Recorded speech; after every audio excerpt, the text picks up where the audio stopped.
live in. It's not like this It's is about 3 or 4 Buddhist countries. Can't go to the end. I live down an hour, but it's the way my child make me still go through the I live in the Very blessed. yeah. So how many people? I know her graphic design skills from Oh, yeah. Make a good person. fast, man. You ain't gonna get away like that. Wow. Then we don't need Oh man. Well, that's the system. Yeah, right. Get started. Yeah. Okay, folks, we're gonna go ahead and get started. Okay. So my neighborhood is the white has, I call it. No, you good. Because so many people is from everywhere. I'm like, Africa's good. So, Okay. Good morning, everybody. We're going to get started. We have a lot to do today. We're really going to try, after we discuss Ukraine and world developments, we're going to try to further get into the introduction to Hegel's Science of Logic, but I would say these things are not unconnected, they're very connected, especially some of the categories that Hegel uses, such as quantitative changes becoming qualitative changes. We might be in the throes of a significant political change in world political, social, and economic relationships. As such, it's possible, I think, I was discussing this with Serafina, to see light at the end of the tunnel, which I don't think was so apparent for any number of years now.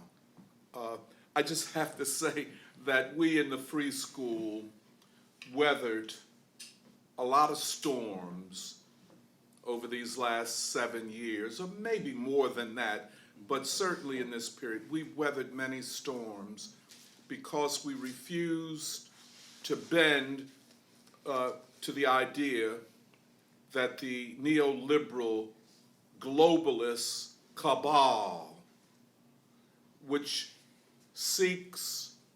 sought then and seeks now to rule humanity and to rule the world. And for some reason, we in the free school wouldn't bend to that.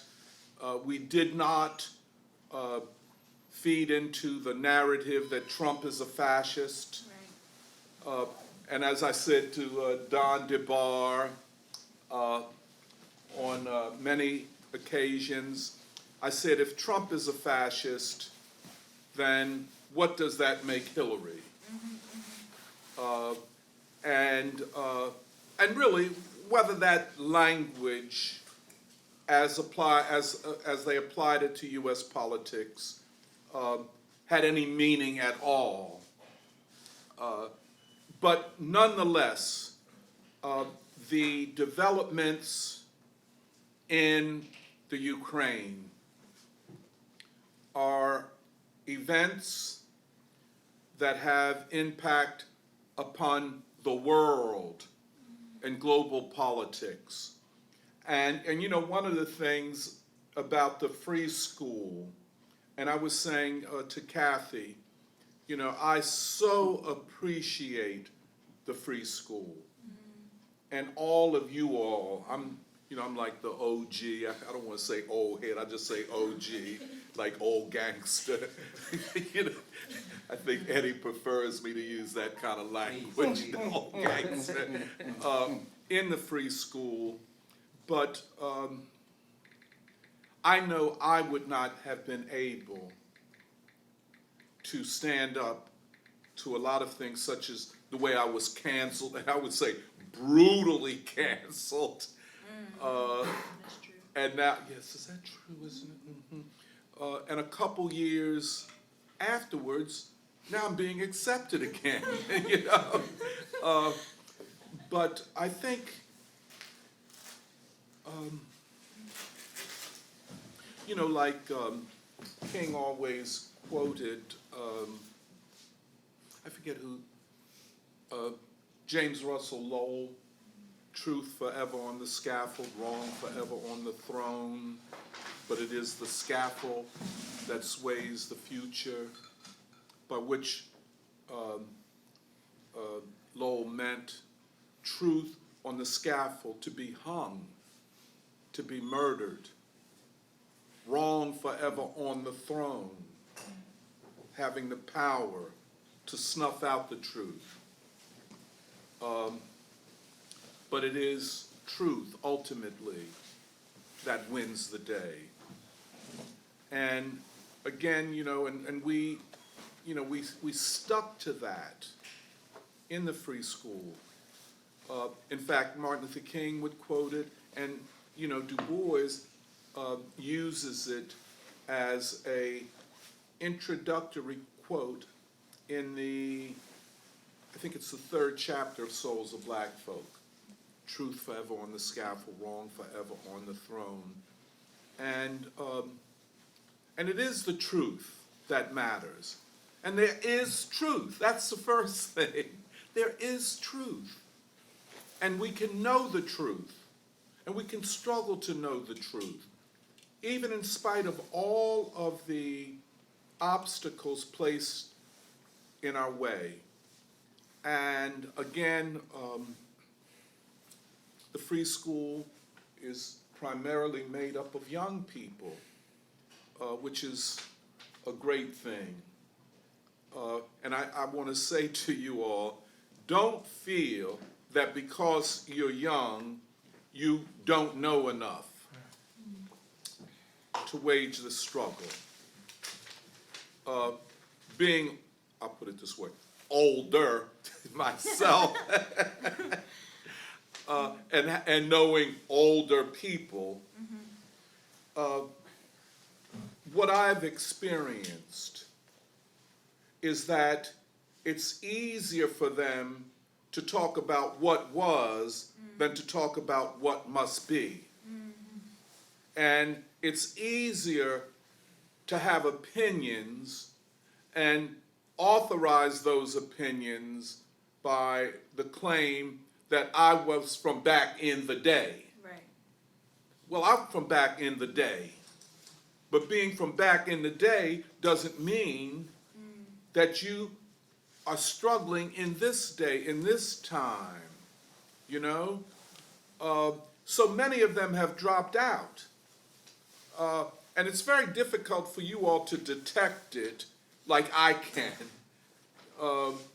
All of the various excuses for not continuing the struggle.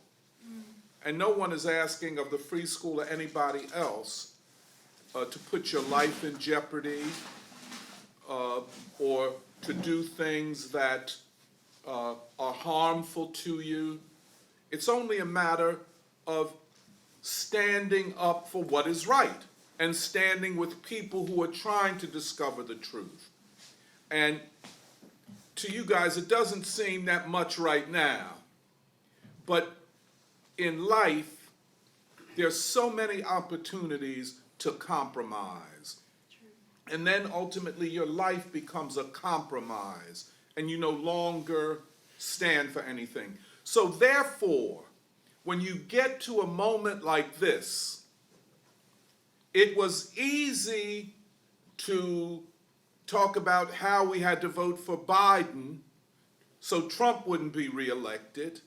And of course, all of the propaganda, all of the brainwashing, all of that, the media, social media, the nonprofit industrial complex, all of that was imposing upon the people a set of choices which were wrong. Biden would only mean war. And of course, Ukraine is a war that the Russians did not want. It is a war that the Biden administration wanted. I know that seems so counterintuitive, but it is the truth. It was provoked by them. It was they who refused to negotiate over Minsk, the Minsk agreement. What about the Donbass people? They refused for 8 years, and in fact armed the militias, the Nazi militias and the Ukraine army that were responsible for that war for 8 years that killed upwards of 14,000 people. You know? And then not taking seriously what the Russians were saying. Are you just going to keep putting nuclear weapons on our borders where you can hit the Kremlin, the seat of government, in a matter of minutes? And we're not supposed to have an existential interest in that? And so the Blinkens and Jake Sullivans and the rest of them treated Russia as though it was some kind of toy to be kicked around. And as Putin said, and Putin is absolutely right, and he is so much more right than wrong. He is so much more right. And no statesman, let alone a head of state, could ever allow their country to be so threatened as Russia was becoming. You couldn't do it if you had any dignity. And so he said, you have a knife to our throats. We have backed up as far as we can. We can't back up any further. And give us, this is Putin, give us a negotiated way out of this. And the United States, the bully, and so on, didn't want to negotiate. No, we will not negotiate. And then they said to the Russians, openly and in non-public discussions, if you move into Ukraine, we will sanction you to such an extent it will destroy your economy. It will, and they were saying this to Putin, it will destroy your presidency, and it will create the conditions for what they call regime change in Russia, something they have wanted for almost over 20 years now. Regime change and a further balkanization or partitioning of Russia. You see what I'm saying? So, and then they said, look, and on top of that, we will mount a diplomatic offensive against you. And we will turn the whole world against you. And then on top of that, we control the major mechanisms of propaganda and information. We will completely isolate you. We will destroy your economy through sanctions. And you might take over the Ukraine, which the United States was always ready to sacrifice the Ukraine for their larger ambition. But the price that you will pay will be so high that you will regret it. That's the U.S. talking to the Russians. And you can see it now the way it's playing out. Right. That was their game plan, you know? So it was Biden's war. It was Biden's war. And it was not a war that the Russians wanted by any stretch of the imagination. They did not want it. However, they prepared themselves for it. And you don't have to look far into Russian history to know and to understand that they fight war in ways that we in the United States could never imagine. They have fought wars, the Napoleonic War, World War I, and World War II on Russian soil. They know what it is to sacrifice for the nation. Patriotism for them is something we have no idea about. And so they prepared. They prepared their people for whatever sacrifice they would have to make. Putin, in speaking publicly to the Russian people, spoke about the history of Russia, the history of this multinational state that emerged with the Russian Revolution. He expressed his differences with Lenin. He said Lenin was wrong about the Ukraine and Stalin was right. Matter of opinion, you know. But he appealed to the great patriotic desire of the Russian people. The other thing, and you know, we talk about this all the time in the free school, the breakup of the Soviet Union, as Putin said, was the greatest catastrophe of the 20th century. Very important to understand that.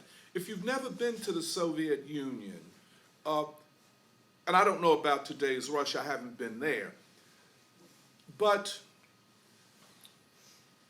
27 million lost in World War II. But that wasn't the greatest catastrophe because they saved the state. You understand what I'm saying? The people were saved even though 27 million died. It was a sacrifice. Yeah, that's right, that's right, that's right. But the greatest catastrophe was the collapse of the Soviet state. Isn't that interesting? We lost the state. And therefore, the great contribution of Putin in world history is to restore the state. Because without the state, the people will not survive. And that period, from 1991 maybe to 2007, 2008, was pure hell for the Russian people. A precipitous decline in population. And this was not, you know, because there was a great famine or a great epidemic. A lot of these were deaths by people who felt deeply depressed and had nowhere to go. In other words, suicides, alcoholism, drug overdoses. The life expectancy of a Russian man went from something near 70 years to down to 55 years. Mm-hmm. That's crazy. You know? I mean, we cannot imagine it. And thus, Putin and the Russian people to have restored the state. The other example of this, by the way, is North Korea, which I hope next week we consider. The Kim Il-sung and the reclaiming of the state. And I think, just parenthetically, because events that are now taking place are going to make the reunification of the Korean Peninsula more possible. And you'll have two states but one people. But one state is far stronger in its ideological and cultural and civilizational foundation. You know what I'm saying? For one thing, and I learned this from Anna, they speak Korean the way it should be spoken. I said, I don't know if that's true, Doug. You speak Korean. I don't know if you speak it the way it should be spoken. But I just say all of that to say that the state of the Korean people, undiminished by Western influence. But anyway, Putin saved the state. And, you know, you got Westerners that don't like Russians at all. They see Russians as inferior to Western Europeans. They don't see them as, quote, white. They see them as a mixture, the Slavs as a mixture of Asian and Northern European blood. They see the Slavic people as an inferior people. This was part of Hitler's ideology. So I say all of that to say that this great tragedy, this great catastrophe was overcome. Now, okay, let's just get to where we are now. I hope I didn't talk too much about that. But the thing is, they don't like Russians. They hated the Russian Revolution. They hated that. They hate Lenin. People like Victoria Nuland, you might not know that name, but she was one of the engineers and the bag woman in the coup d'etat of 2014 in the Ukraine. They don't like the whole Russian thing. You know, if you talk about Russian literature, Dostoevsky, Tolstoy, Chekhov, all of it, you know, oh, that's nothing compared to Western literature. Well, it's everything. Or you talk about Russian classical music, etc. On down the line. You know, that's nothing, that's insignificant. But the West, with its sense of superiority, how dare Russia have a revolution that went against the West? How dare you do that? And I think in the not too distant future, we're going to see a lot of that animus also expressed towards China. We see it as it expresses itself towards Korea. You know, to be real about it, these Western people don't like Koreans. They like Koreans if they could use you. Right. But for real, they like Korea to be subordinate. But a united Korea, no. They will fight like hell to prevent that. But, okay, here's what I wanted to just say. What we're seeing in Ukraine are 4 wars going on simultaneously. 1, the military battle.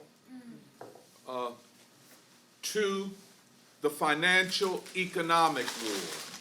3, the diplomatic war.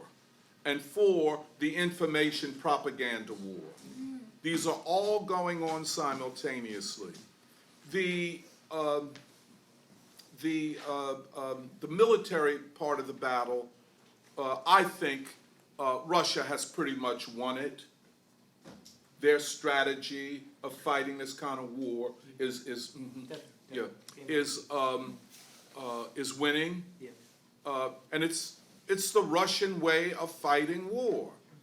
You know, they have this thing of encircling the enemy army and squeezing it. That's what they did in Stalingrad in World War II. That's what they did to Napoleon. I don't know if they did it in World War I, but I know definitely World War II. They let the Nazi army come in and think they were winning, and before they knew it, they were in what the Russians called the cauldron. And then, you know, you slowly cut them off, you know, from their supply system, from everything, and you give them the option of surrendering or being destroyed. And so they have expanded in the East. The main war was in the East.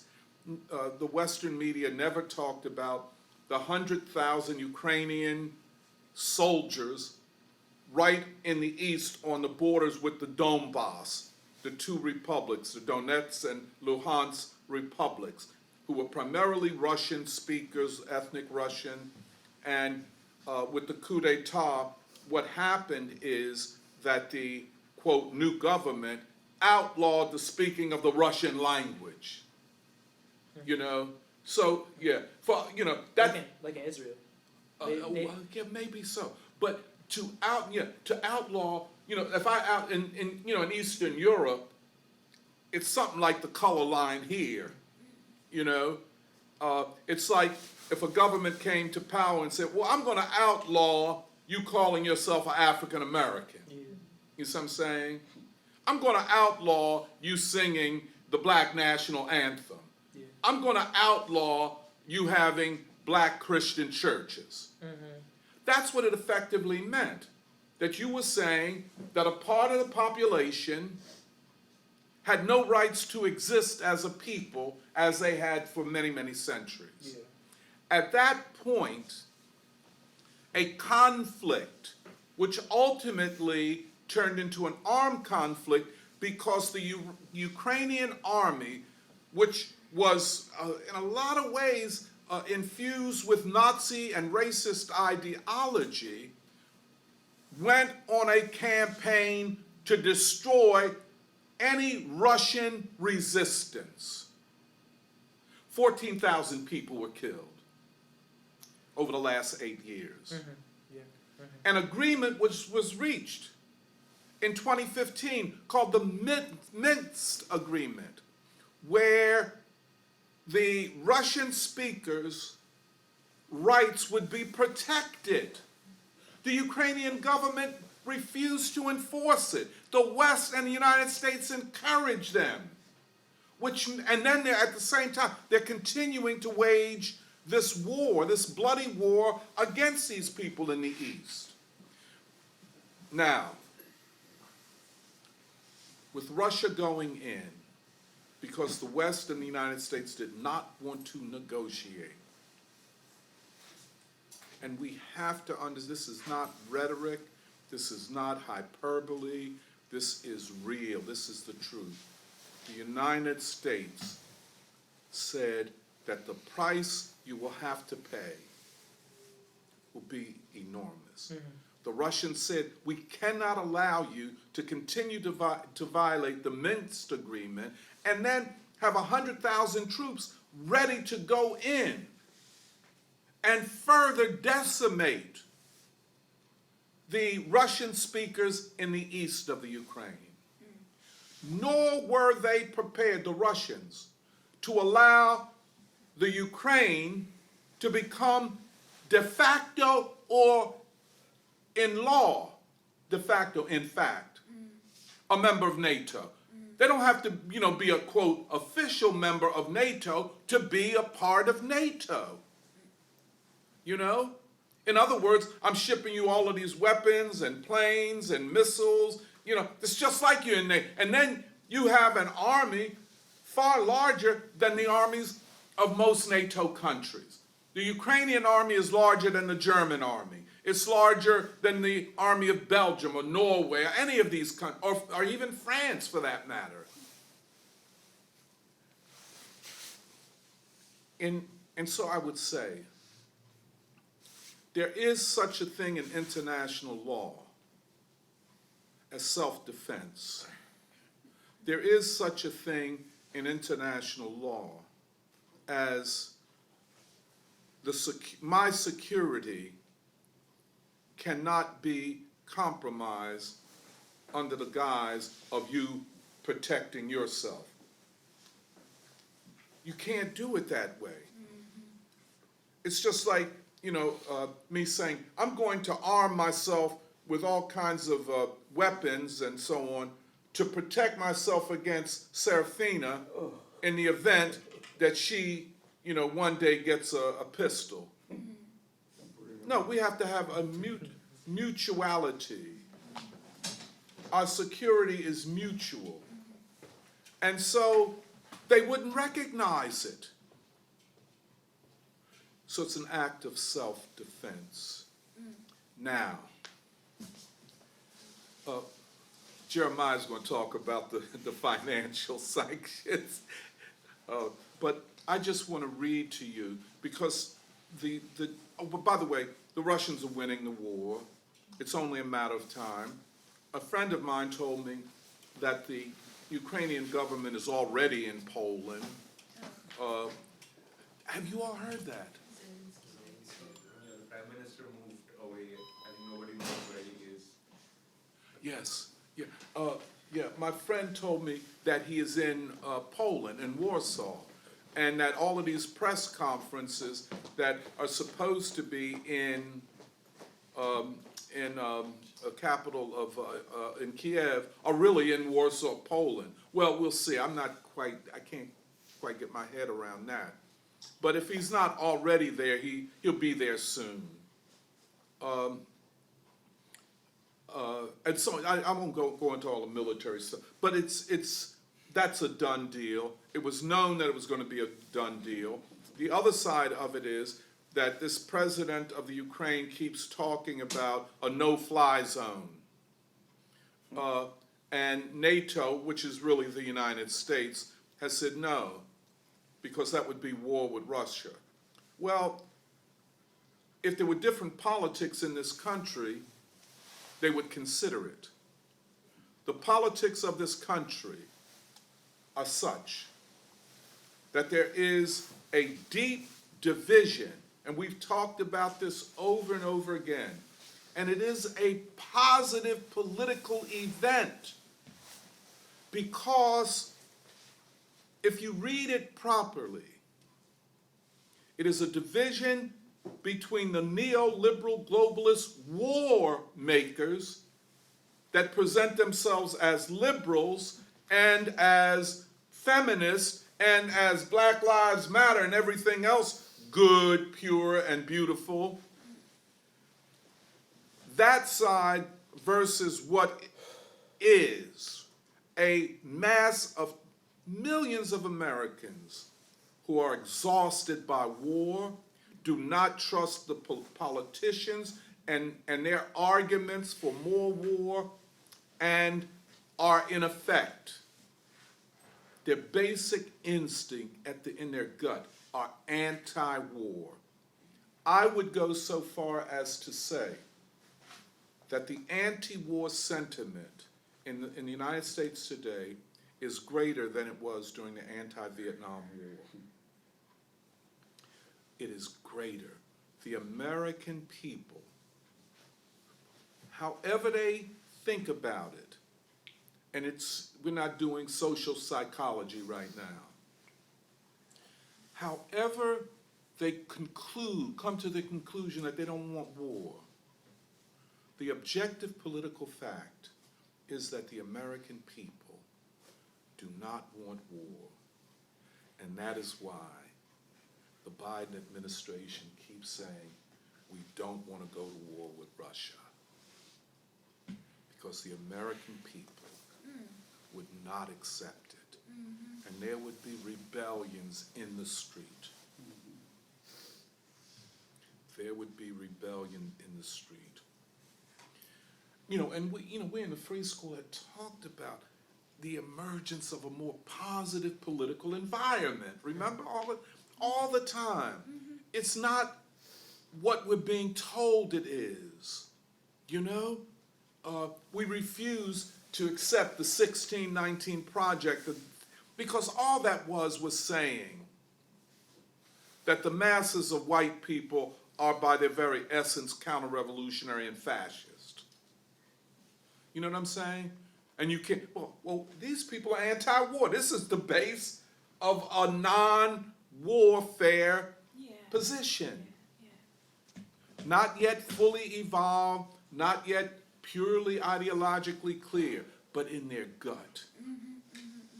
They know that war is not going to mean anything positive for them.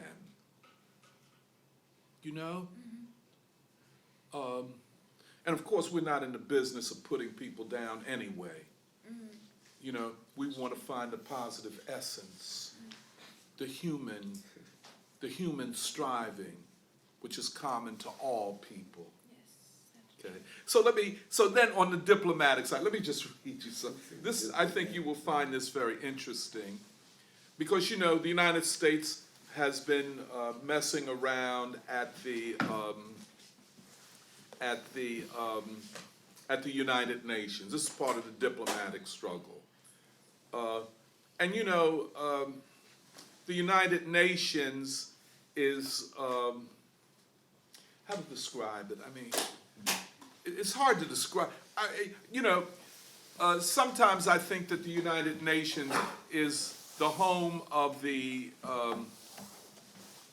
of demagogues, you know, and people who like to stand up and give eloquent speeches and appear to be have the moral high ground.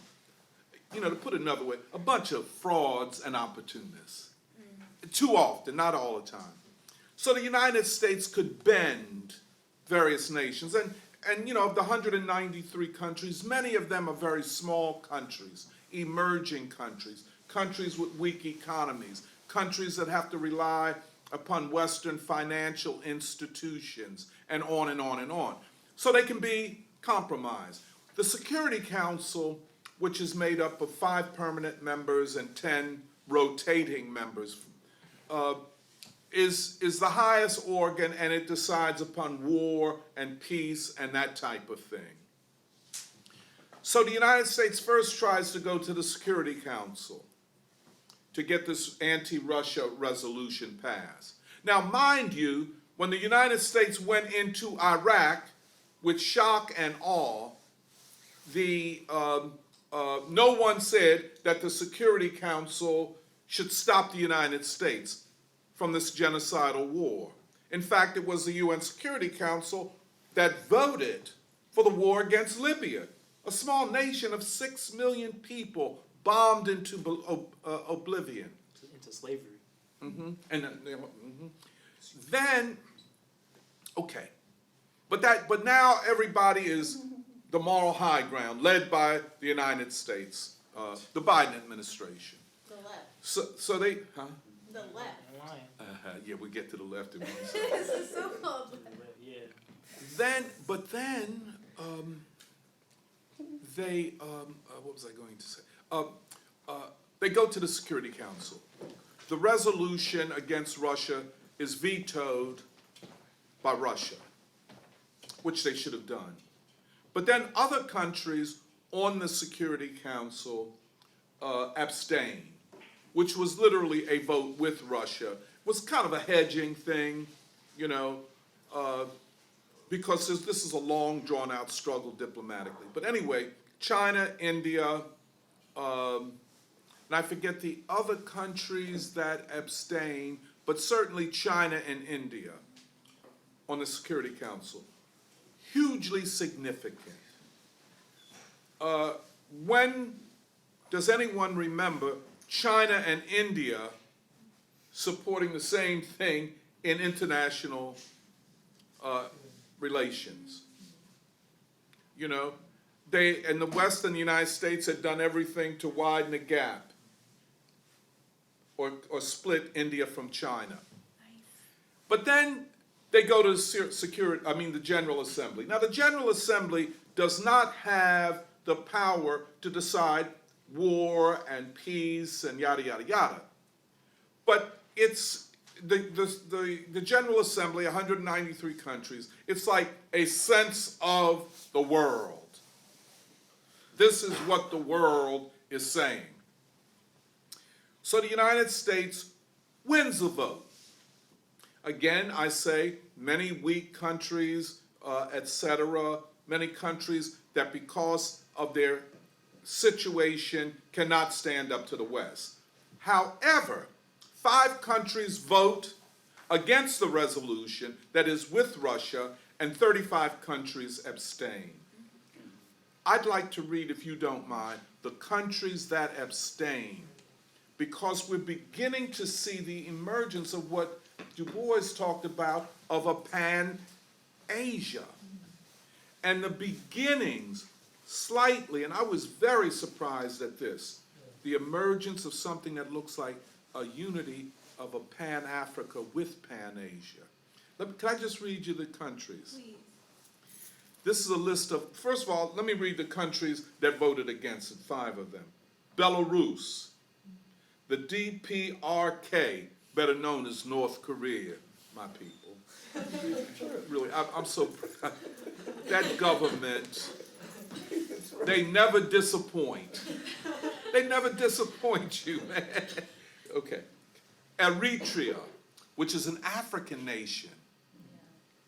Russia and Syria. 5 countries voted against. But here is the backbreaker for the United States and the West. Abstaining. Armenia, small nation.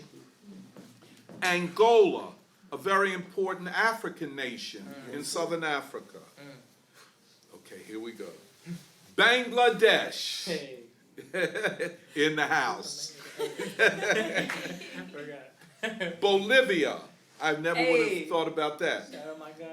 Burundi, and Rwanda, you know Rwanda, but Burundi was also a German colony before World War I.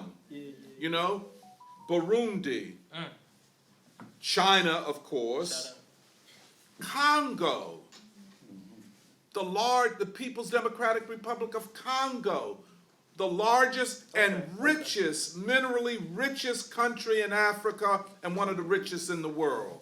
Been beset by civil war and attempts to split off the eastern richest mineral part from the rest and so on.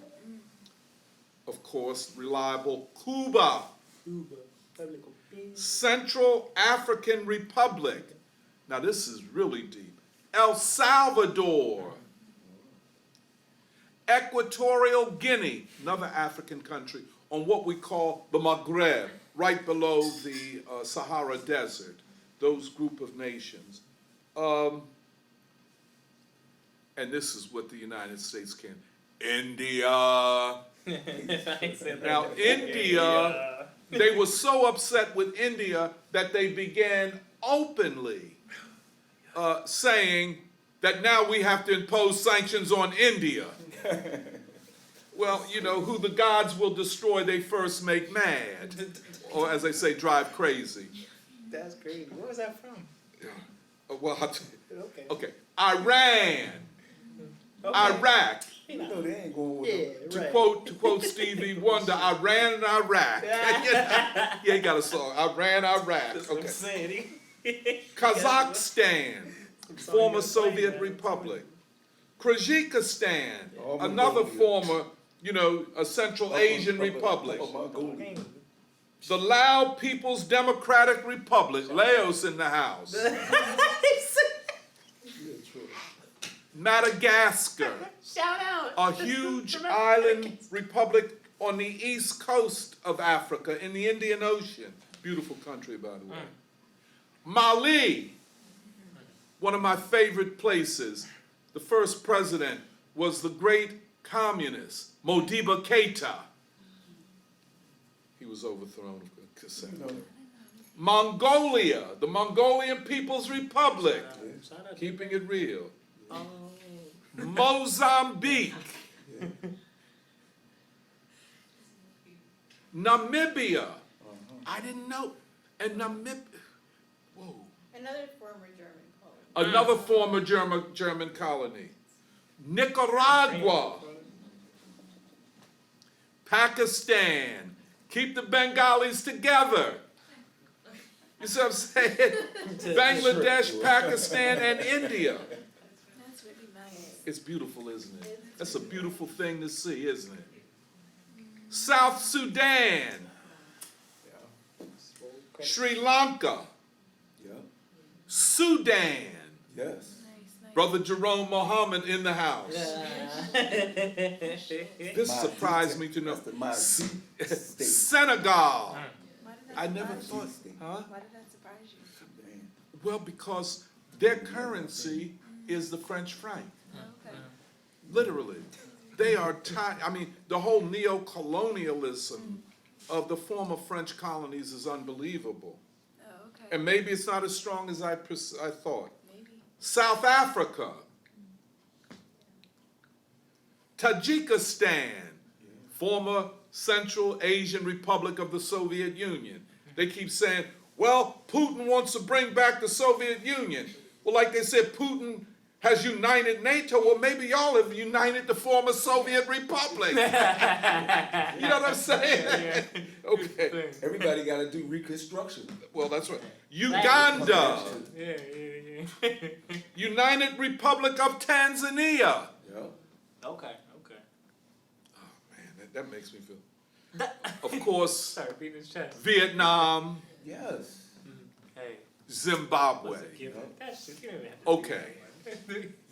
Then when you add to this, the DPRK, which is Asian, Eritrea, which is African, and Syria, which is Western Asia. Yeah.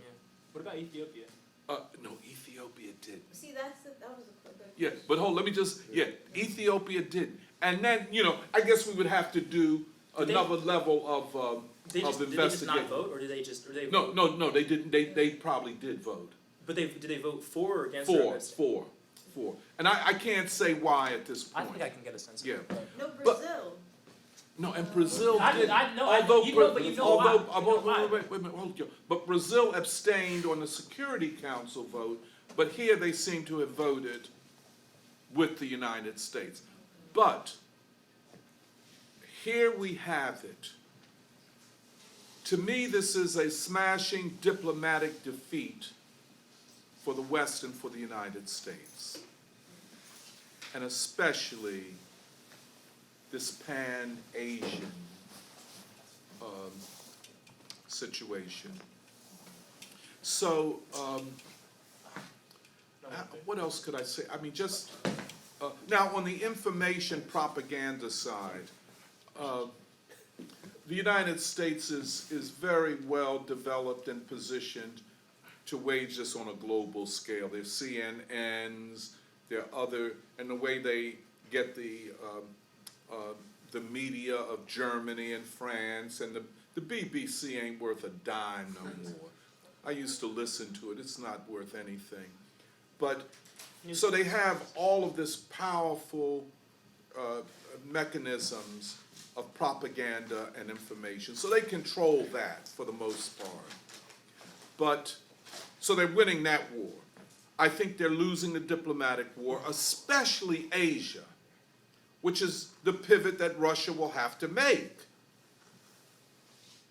I'll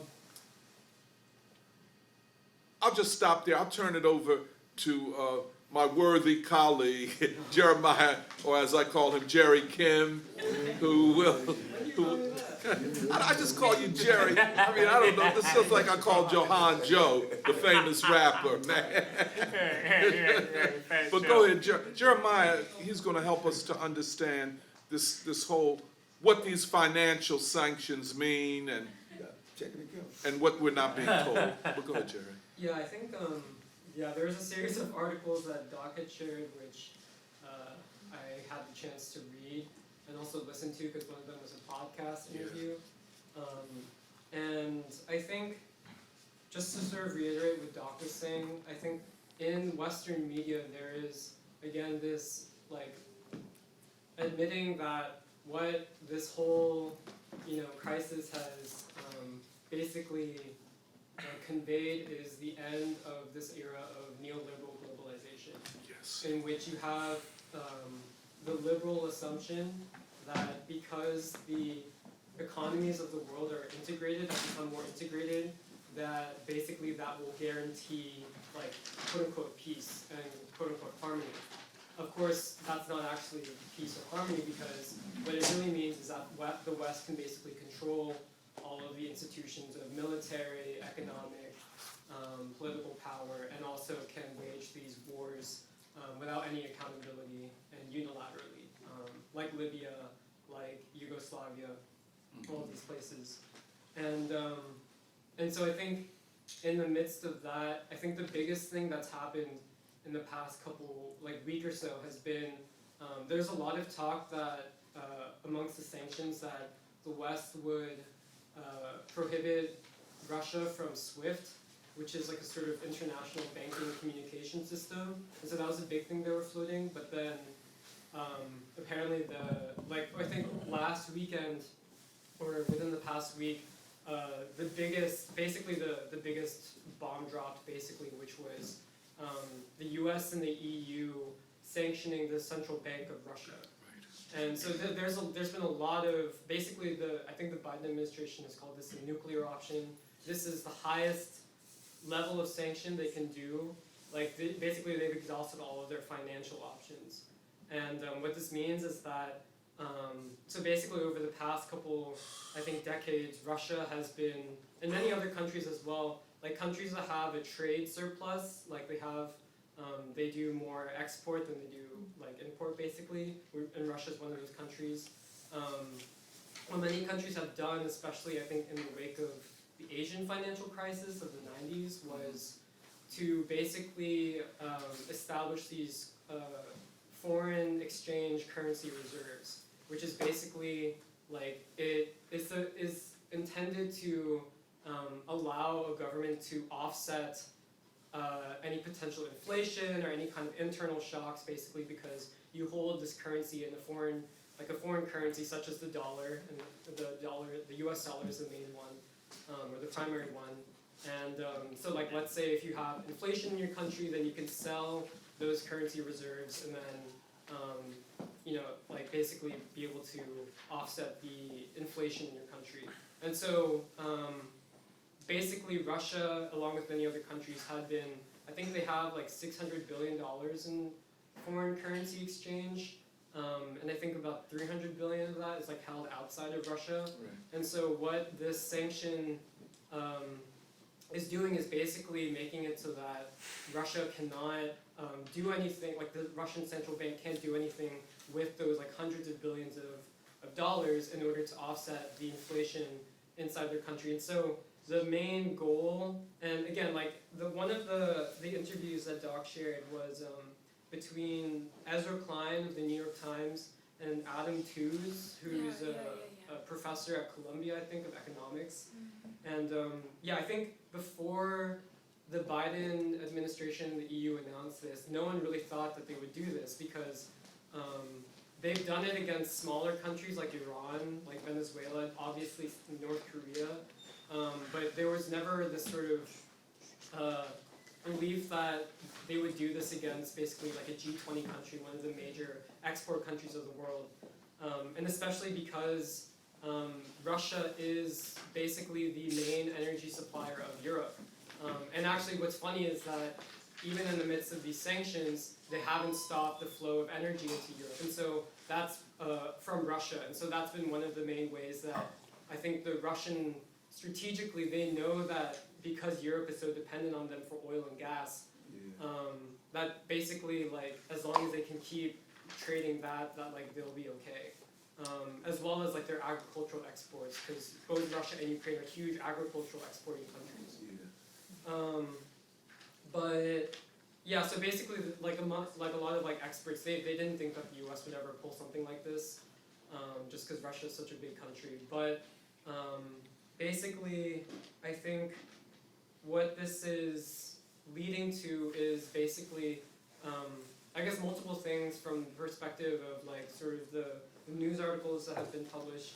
One of which is that obviously the intention is, or not obviously, but the intention is basically to cause the Russian ruble to fall, and for there to be hyperinflation, and for the Russian government not to be able to do anything about the hyperinflation. And the goal with that is, as Doc was saying, regime change to spark a color revolution in Russia.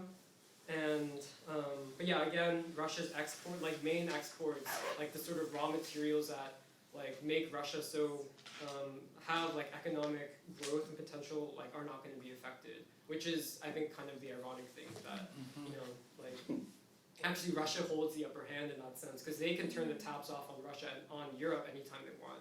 Right. And so yeah, Europe was very scared of ever doing anything to touch the actual like trade of energy. coming from Russia.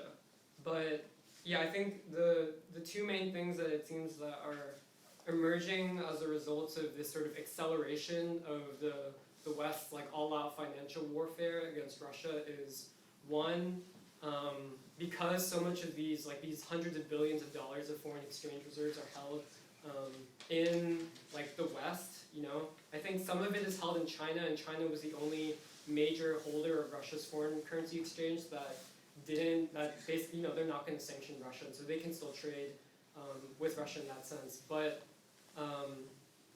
yeah, that one, because there's so much of like this currency exchange that Russia holds in the West, that like all of this is going to come basically back to Western economies. Yeah. And I think that's the one thing which, like, I guess on a broader level, I feel like, you know, there's the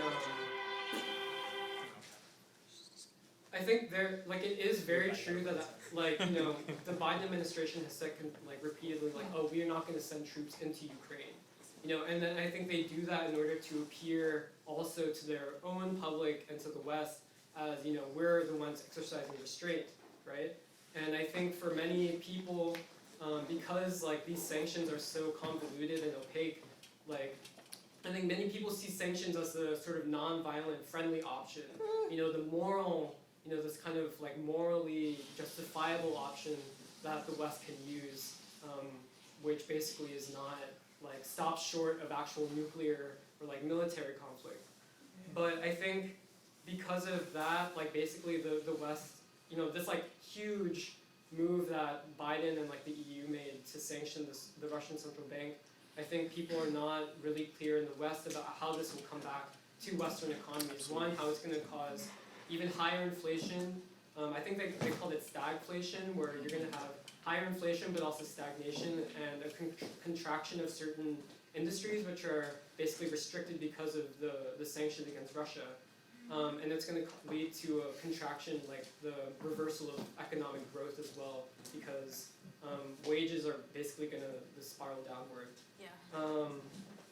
So there's that aspect of it, which I think, like, because, yeah, again, the sanctions are so opaque, I don't think people are really prepared for what the sort of nuclear option by the West is going to do to Western economies and to, like, everyday people.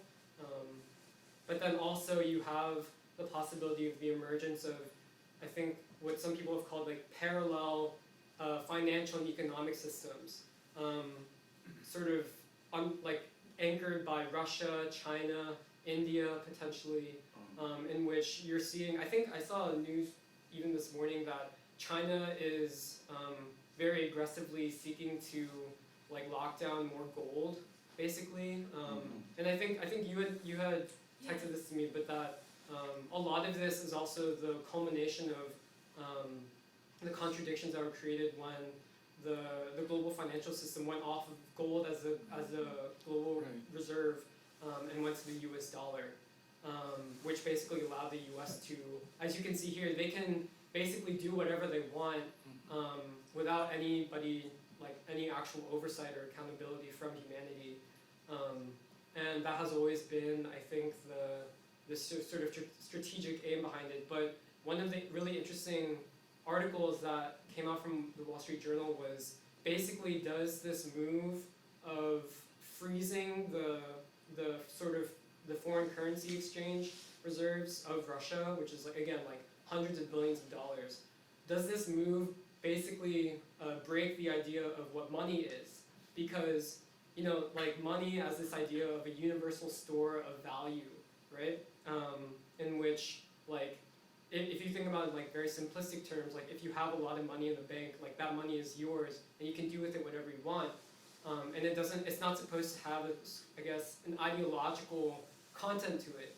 But with like this level of sanctions against Russia, it's calling into question, is money, like, ideologically neutral? Like, is it that basically if the US decides politically that they don't like you, your money doesn't mean anything. You can't spend it at all.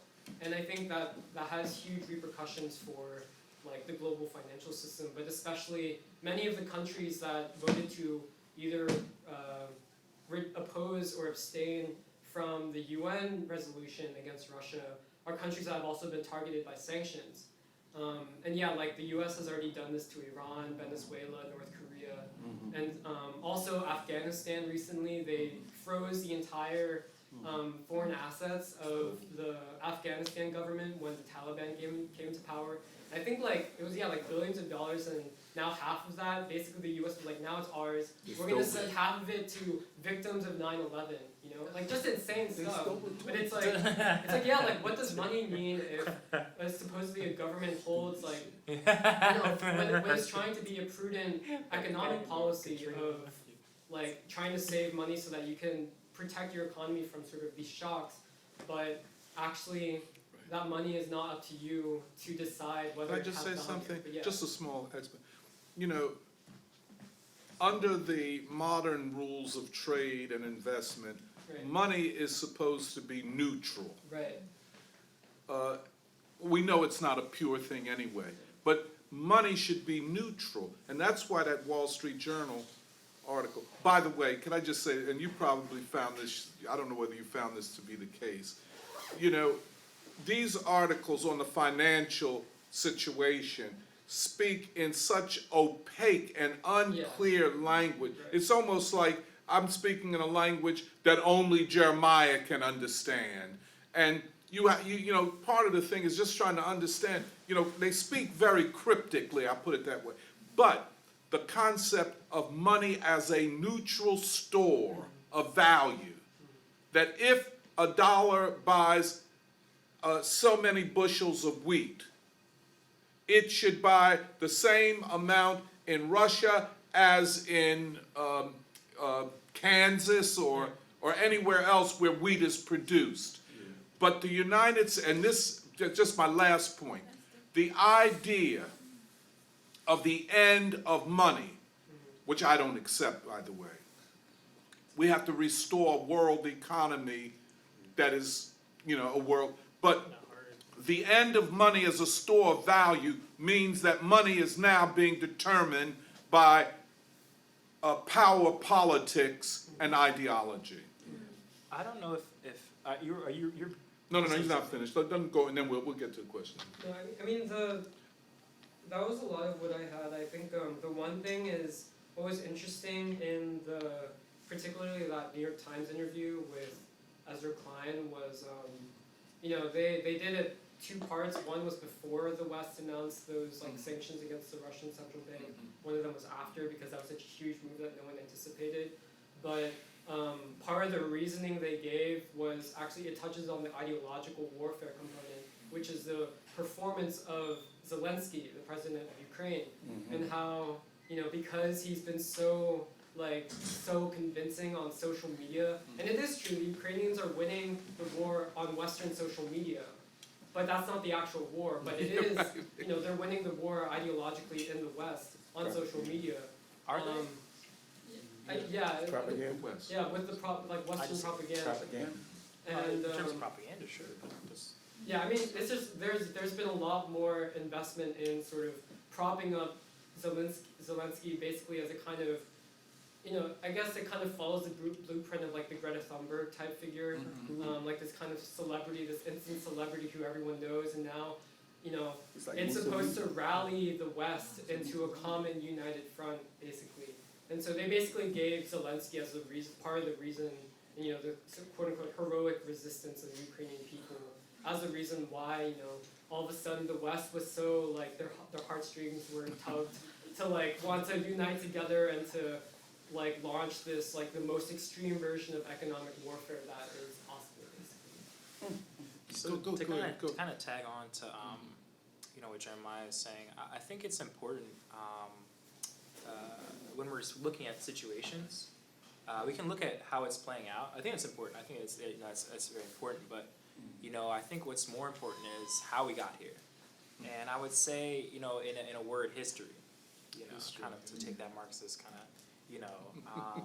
And so I want to drop us into a moment that I had on Facebook. And I don't know if Brian Jones is watching, But you know, I like Brian Jones. I do. He's a strong man, but he's like it's Putin. You know, Putin is the guy. You know, Putin. Da da da. You know, Putin is. You know, and I get it. Jake, I'm like you. I couldn't believe it. I We know each I other. could though. Tell me why. Definitely, because we just talked about the propaganda, right? You know, I can understand it because you know various people in my life that you know have this liberal leaning, you know, and there's a lot of different factors involved. There's a lot of different factors involved, but we can look at kind of just the news, and you know, so we had this kind of. I don't want to say kind of back and forth, but I had this, you know, this question of, you know, well, okay, so it's all Putin. It's a Putin is waging a war of aggression. You know what I mean? That sounds kind of like, you know, what they call, okay, so now I'm confused. So that's just the moment. So that's how I kind of put that question out on the table. I think it's interesting. We can put it down as interesting and write that down and, you know, and say like, you know, okay, well, it's interesting that, you know, were we just talking like a couple months ago about Hunter Biden's, I don't know, something. It's like kind of weird, you know, but, you know, how that situation, now there's a war with Ukraine. I just think that's kind of like an interesting kind of connection to make. I mean, everybody I think should do their own research as to, you know, okay, well, why did that happen like that? What was the historical connection there? That's right. But you know, I would say that, you know, I think it's important that we. Well, first of all, because it's easy to get kind of caught up. I mean, it's easy. I was like, what? Because I was so surprised that anybody supported the Ukrainians. Well, the Biden administration. But anybody supported said, say I like, you know, Ukrainians, you know, they're standing up for their right, you know, they're standing for their rights. I'm like, what? How did this happen? You know what I mean? How did we get to a place where it was like, oh, like it's the Ukrainians?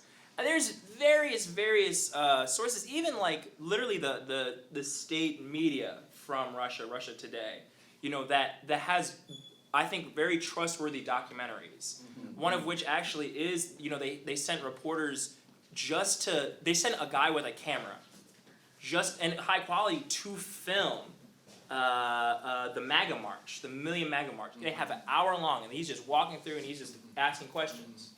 Very important. So on that basis, you know, because there's not this editing, because there's not this you know, manipulation, it's very easy. It's very easy to, this is trustworthy, in terms of if I'm thinking through the problem. Okay. I hear you. So there's, you know, I didn't watch it naturally, but you know, they have a documentary on Don Bass. There's various documentaries. We did, you know, Oliver Stone, very timely. You know, it was 2016, however, and they were talking about Ukraine on fire, almost prophetic, you know, and now it's 2022. That's 6 years ago, you know, and so it you know, these things, it's interesting, you know, the role of, let's say, culture, you know, but I you know. My main kind of takeaway from this situation, because there's different avenues in terms of, you know, because me and Brian, we're having this kind of back and forth, like, you know, we're worried about the situation. Like he was like next to his wife, he's like, my wife, you know, her mom is calling me, like, you know, and I'm like, and he's like worried about thermonuclear warfare. Yeah. You know, and But that's he's supporting the wrong people. Hold on, because that's come on, because that's I don't want to. Let's not put it like that, because we can point the finger all day long. But let's hone in on what's happening before we say it's wrong, you know. So I would say to that, you know, it's easy, especially because, okay, so like, we can take it from Brian, or looking at it from Brian's perspective, even if you want to kind of put it like that. You know, Brian, you know, they say liberal, got the coronavirus worry. We'll call the whole last 2 years the coronavirus worry. You know, and we'll say that you know, you know, there's a national paranoia about it. And I think, you know, it's easy to get, if you're literally just in the house, and you're literally, you can literally CNN plays all day long. Like 24/7, you could just leave that on and just, you know? Hey, Jake, let me call on Divya and I'll Hold come on, back can to I you. finish my point, No, please? but finish your point, draw to conclusion, I'm gonna call on Divya. Go ahead. Go ahead, Divya. Oh, no rush. I just wanted to, it's to build on what Jake was saying, you know, it's very interesting to me. There's a sleight of hand happening with history, as it were, because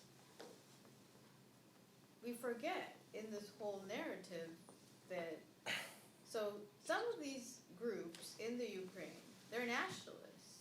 They're what some people say are neo-Nazis. So on the one hand, the West champions this whole story of them being the liberator of the Jews from the Nazis. And then we forget the invasion of Russia by the Nazis in the 1941. So what exactly is going on here? You know, this rewriting, attempt to rewrite anyway. We are discussing the plausibility and possibility of it is up in the air. But, you know, we can't forget how it actually happened. I mean, there was technically the reason why the West was able to go in the first place was because the Soviet Union defeated Hitler's army. And, you know, to kind of run that back as well, you know, But let me because. say, Jake, before you go there, I don't want us to get off of this point. No, Just- I'm not. The thing of the financial sanctions, because I think one of the, and you could probably confirm this, people that study financial markets and the financial system, this global, which hardly anybody understands. I think that comes out of all the articles. In fact, I think Gillian Tent, writing in the Financial Times, talked about it as the plumbing. You know, like, and you get an old house, it's just all different pipes put together, and nobody really understands completely what the plumbing is. But we do know if we turn on the water, we'll get water.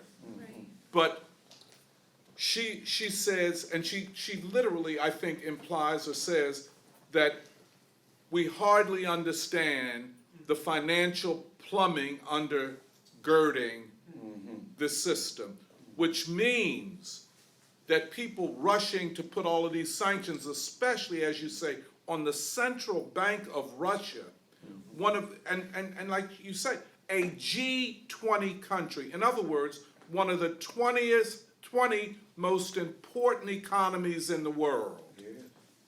So now it's not like Venezuela in terms of consequences. So you guys, and that's, you guys are putting these sanctions. This is why Adam Tooze, you guys look it up, it's a podcast. What's his name? Klein. What's Klein's? Ezra Klein. Ezra Klein. I mean, it's worth listening to. It's a little complicated, you know, because the way they talk, you know, but they don't know what the unintended consequences of this are. We do know, and I think they don't want to say it, but they don't say everything publicly, but they do know that this strengthens the hand of Asia. That China has its own sweat. You know, this thing, you know, this sweat is a way to coordinate the banking activity of about 11,000 banks in the world. So I can know what a bank in India did in terms of a bank in Vietnam. You know, so all of that is transparent. So it's not like there's anything that's not clear. So all of the banking activity in the world, and it's a way for a bank in the United States to pay the central bank of Russia for the U.S. importing oil or natural gas or wheat from Russia. You see what I'm saying? So it's a way of making it a little more transparent. So now you go after Russia, what will be the ripple effects upon the rest of the global financial system?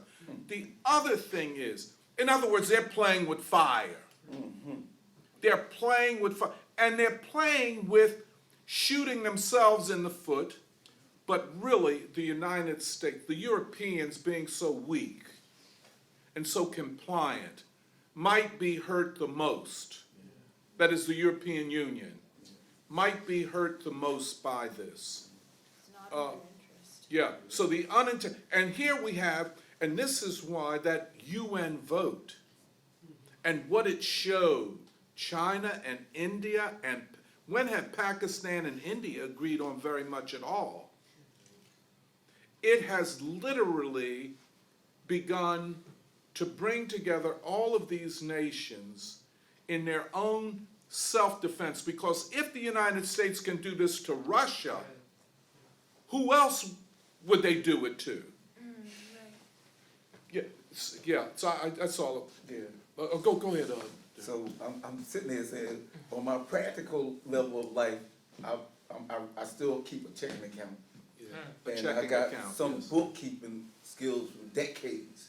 But when I'm looking at what happened in Cuba, the United States trying to manipulate all these different economies, you know, with this embargo. And then every decade this embargo has been studied, not by our students, but other students studying from the socialist fields.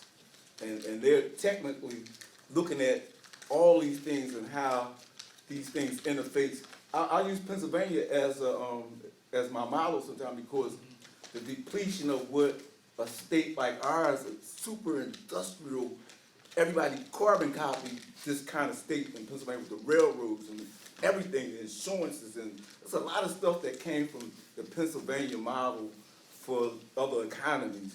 But the economy that Russia is holding is a continental form of market in it, continental form of what China, maybe China had a more ancient continental system because it's dealing with a lot of trade all the time. You cut this trade off over here, I was thinking about the Silk Road, but they have managed to build these underground networks because they understand how punishment of, like, you don't have food, you don't have bread, you don't have water. There's a lot of things the economy, they want to rob the economy. This is the United States blank game, because if they rob every economy of nutrients like salt, and they rob continent of Africa for like spring water, not water that you just bottle, but no mining rights. They can't even tap for water underground. So all these things is rebounding on this country. It's going to put a wedge in our own statehood. Yeah, exactly. Because we won't have no integrity for as we read here for understanding what colonialism. That's just the superficial name. The market and financial colonialism, that kind of war. This is very That kind of financial war against India. Yeah. Not to have India's lifestyle rate. Why I always have economies in India do people thrive? They never was like a depleted historical country. You know, like in the 20th century, with the 20th century make out India, and neither has Russia as those principalities in Russia, but Russia had to become a nucleus like the United States had become one, to become a financial master of their lands and whatever they're doing. You dealing with Russia's, not the chess masters, they're masters in military science and engineering. You up against a world win here. You cannot win this war. No, this is. Can I just say? I mean, I don't want to cut, but I just want to highlight something you're saying. You know, after colonialism ended throughout the world, you know, the former colonies adopted and accepted the world financial order. Yeah, yeah. They really did. Yeah, that's a So much so. booby trap. It's a booby trap. That's the point. So much so, and they went into it with good faith, pretty much. You know, but the West constantly used the financial system to impose neocolonialism through the franc, through the dollar, through the mark. Yeah. You know what I'm saying? And you're absolutely right.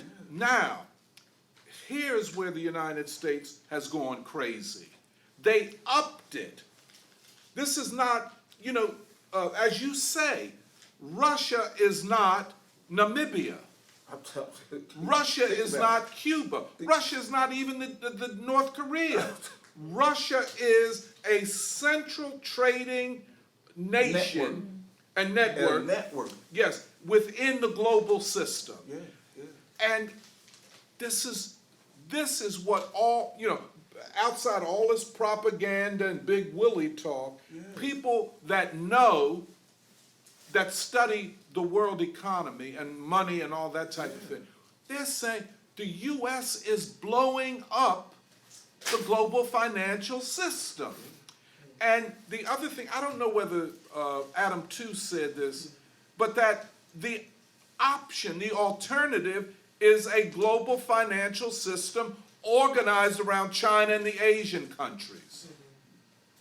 This is what has happened. It, you know, it's, I mean, the reason I sound a little bit, how could you say, hyped about it, because it's unbelievable.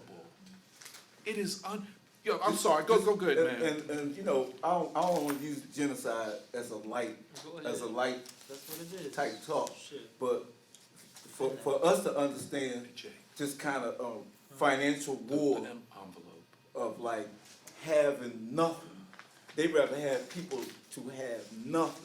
Like I might say I might have an account, but they have made people come down to the level that you're not supposed to have any account of what we're doing. You're not supposed to keep no account. Like I can't live in the United States without keeping an account of what I know about India. You can't break me with that. You can't break me about keeping my account of China. Yeah. Everything that we have is almost temporal to a bank account. Yeah, You can't bank on me for my account with what's going on, like this business that the Bidens and decide to try to be the new headlights for something that's going, that definitely will start, it already went under. Yeah. We just can't understand what those situations and the depressions that killed millions of people. And let me tell you something. I guess you read it. You're a Pennsylvania man. Yes. You know, gas in Pennsylvania is now over $4 Let a me tell barrel. you something. Yes. And the full effect of these crazy sanctions have not yet kicked in. Yeah. We could be looking at $6 a gallon we- and $10 for a loaf of bread. We can read. Well, look, yeah, that's already the case in some places like We- California. It's we already could- gone. Yes, yes. We could actually, and not making no joke about this, we actually could go into rationing, but not the kind we went in before. Rationing. We was blind as a bat to this other rationing thing, because we don't understand the financial world as well as the Russians, and we darn sure don't understand it as well as the Cubans. They got Cuban mathematicians could have us all in school for the rest of our lives. Because they don't understand, we understand how to only buy a little piece of butter. These people had to learn how to make butter. We just go and think that it just came out the store. They don't have no idea what even a cow, what kind of cows that Russia raised. They don't have no idea what's going on in India. This is Outside of the students that's here. Because they just thinking about the losses that they can account for, but they don't know all the wins that could be won now, because I don't say I want to see the United States dead and gone, but it got to go.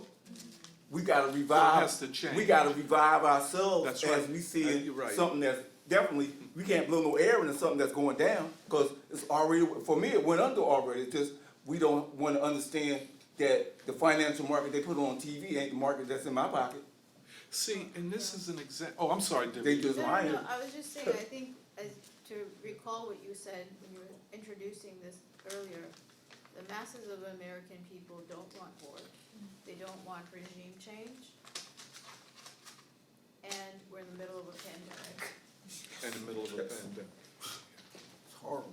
I mean, this is a time for cooperation yeah, and, yes. Yes, you know, Plato said something, which is no war in the name of peace and no peace in the name of war. Who said that? Plato. That's what I'm I think talking it was about. Yeah, Symposium. that's what it has to Yeah. be. Um, but I think that's very relevant Yeah. to, it's like, if it's war, say it's war. You know, there are two sides to this, and it's, That'd be like asking a liar, or asking somebody who lies, to tell the truth. yeah, You I know. mean, it's like, no, there is one force invading for the past 8 10 years. years. No, 20 years, I mean, Yeah. you know. Since the collapse of Because the this, Soviet this Union. whole thing is part of the global wars that have been happening in Western Asia and moving up into the eastern part of Europe, the Caucasus, Yeah, the Caucasian mountains. yeah. And then the question of Caucasian. You know, I think we haven't really even started to, like, the question of is Russia European or Asian or is Asian, Asian, or yeah. Asian, or what is Europe? Yeah. You know, it's like, that whole question, I think, Yes. is really, and then what is the connection of something like American economy to the European economy? Absolutely. Europeans have their own ancient relationship with Asia and Africa. Yeah. So now, Americans are supposedly self-sufficient in terms of gas, but we're dependent on China for so much of our manufacture. Now in this SWIFT thing or whatever, just imagine with trade, like, you know, the balance of trade, as they say. Like, they're trading and then, you know, you're pulling out of this gigantic economy in Russia. And then, you know, it's like, It's we're already, inflation is terrible. And energy crisis in Europe, but why Europe and America have this relationship? Oh, because we're European, Yeah, we just got it. yeah. right? But Right. no, that's not the reality of how America is right now. We are multi-ethnic, multilingual, with family all over the world. Yeah. No. It's, okay, anybody, yeah, go ahead, Eddie. So I'm quite excited about this sanctions, to be honest. Because I have some optimism. I think short term there's going to definitely be a lot of contraction, but the exports that Russia have, given they're so valuable, I think people are going to try to find a way to get them because of the soaring prices and the scarcity. And so my two highest hopes is that there will be a new like infrastructure for like moving finance around, so that there can be trade with Russia, which will really undermine the dollar and prevent other countries that have been prevented from engaging in global trade will be able to jump in because of this new infrastructure. I've read articles talking about like China being the new middleman, since they don't have the bravery yet to try to smite China. China will find a way to, as the middleman, to bring things into other places. And second, I'm not sure, I don't fully understand the Russian economy, but I understand that they're a grain and petroleum exporter, and they also have industry. And so I think part of the contraction might come with possibility of more domestic production for more like domestic needs. So like what I understand in China is that they have built great prosperity by exporting a lot, but they also have like a very strong domestic market. That obviously they're better off when they're sending stuff all over the world, but they still have a sound enough financial system and a strong enough economy to circulate plenty of goods and services within the country, so that, you know, for example, like a country that's like fully dependent on tourism, if they don't get the money from somewhere else, they're destitute. They'll be China will not be as well off if they're cut off, but they'll still be able to survive and reasonably sustain a certain level of quality of life. They got culture. Yeah. The difference between us here is splinter. I might say I'm part of a splinter of culture, but in China it's a material. It's not materialistic, but it's more or less of a holistic culture that go back in time, as far back as you can go, you know, for everything, for most things that we can't make. We can't make a jacket. We can't even sew a pair of socks here. And all those things mean I gotta be able to measure and weigh things. And what's happening in the United States, they don't deal with weights and measures, because you can throw a penny on the floor for me, but I can show you 5 different kind of pennies and say they all don't weigh the same. We supposed to have a penny that's supposed to have the same, I call it atomic, same weight, but we don't have a silver. We don't have a silver dime. We don't have any silver that we really circulate as far as what silver means in the real existence of a market. You know, if I take a piece of silver, I take it to a silversmith, he gonna weigh it and tell me how much is that value of that silver, not what that dollar, that half a dollar that they just made out of any kind of material. You know, all this stuff is part of world weights and measure of me giving you what you're due, even if it's 1 grain. Yeah. How that 1 grain registers on weight, and we This- don't even think about nothing like this. And you know, yeah. It's a shame for young people, because I guess when I went to school, I used to do a lot of junking. Just one second. I used to do a lot of junking, but I would take something to the junkyard, and the man had one of these old scales, and I put what I had over there, right? And I told him, I said, you only gave me this amount for that? You see how much that weigh? And everything, when I was junking, as maybe 8 or 9, that's how you would get paid if I was taking something. They don't know what junking is. I recycle, a place where they recycle something. You know what junking is? But you need to know. You need to understand. Our ethos here is dealing with how we used to have to handle junk. Somebody gave us something, and we took their junk and made something out of it. Yeah, that's right. Get paid. But let me just say, we'll explain junking in a minute, man. That was a way of. But anyway, on this thing of have a global economy, this is back to Eddie's point. This will change the global economy. Yeah. And it's, to me, it's not all negative. I agree with you, Eddie, on that. In fact, I was saying to Serafina that in some ways I see a light at the end of this tunnel. I see it. You know, and I think that the Russians know how to manage an economy under siege. They've done it before. I mean, their economy was like this 100 years ago. They called it, quote, war communism, when they were attacked by all sides in the Yes, Civil to War get rid of them. and sanctioned, and they had to set up a special kind of economy, and I think they might not have to go to that extreme today, because there are these countries like India and China and Bangladesh and Pakistan. There's a whole new world out there Yeah. that is not reliant upon the United States and the dollar. Go ahead, Gerald. What did you like? No, go ahead. Oh, I'm sorry.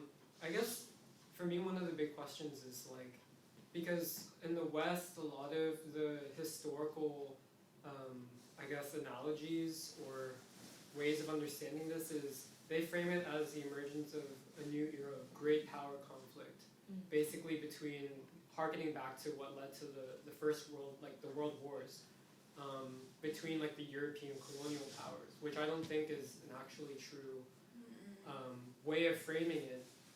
But I think the other interesting question is, like, in what ways is this qualitatively and quantitatively different from the Cold War era, in which you had the socialist bloc and the Western capitalist bloc? Because I think the first things that come to mind is, despite the advances that especially the Soviets made in terms of industrializing, educating their population, like they were, and also because of the Second World War and the devastation from that, they were economically at a disadvantage compared to the West. And that was always something that the West could hold over and say, look, our quality of life is so much better, like we have much more wealth, all this stuff. And then also the relationship between Russia and China back then was, obviously there was the Sino-Soviet split. And I think part of that, I guess, was also a disagreement on like who was the enemy who is your friend, but I feel like today it's very different, and I don't really know what to call it, I guess. But one, you have, like, especially Russia, China together, potentially Russia, India, China together, all of these countries, they're not at an economic disadvantage. If anything, they have a much stronger economic hand compared to the West, which is in a state of collapse.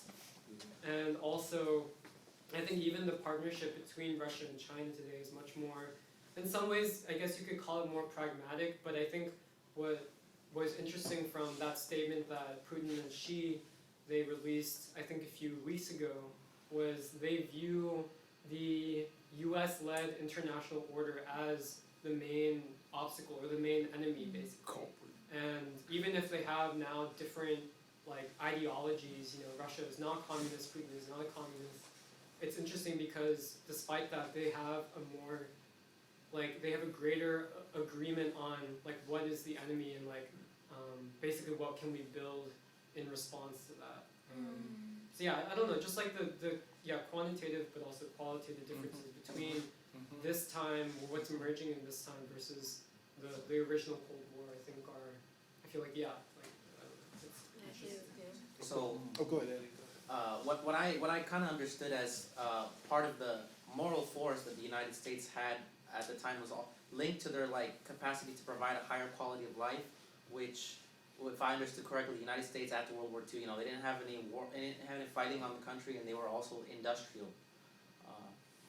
Now, the United States is like not industrial, and it's not like they're gonna say, oh, we're gonna secure the European market. We'll buy our gas, buy our grain, buy our I don't know what they want to sell. But, like, yeah, given that the United States is from my understanding more just like a strong financial market for, like, gambling and, like, raising the value of different assets, like what is keeping it going other than, like, I guess momentum in the financial market, because you do need capital to be able to fund development. Well, I know one thing for sure. When they want to get some cheaper workers that run across Europe and some trickle here, that's what their game is. Their game is that, see those people run over that border? Well, that's the The question. chances of them coming back, go that direction, it becomes slimmer. The more they stay on this side of the fence and they think everything's okay, they just, well, you're gonna meet Libyans, people from Morocco, everybody that's been pushed out of their homelands and to go in some factory or somewhere they're gonna put them into that European menace of, like, you don't even know where you're going at. But they leaving the land that's part of the socialist historical movement. Like, do you understand? You're not going to get no cheese on that side. Because they just running across the line because of a financial talk. But you're not going to have no wealth to make you a millionaire.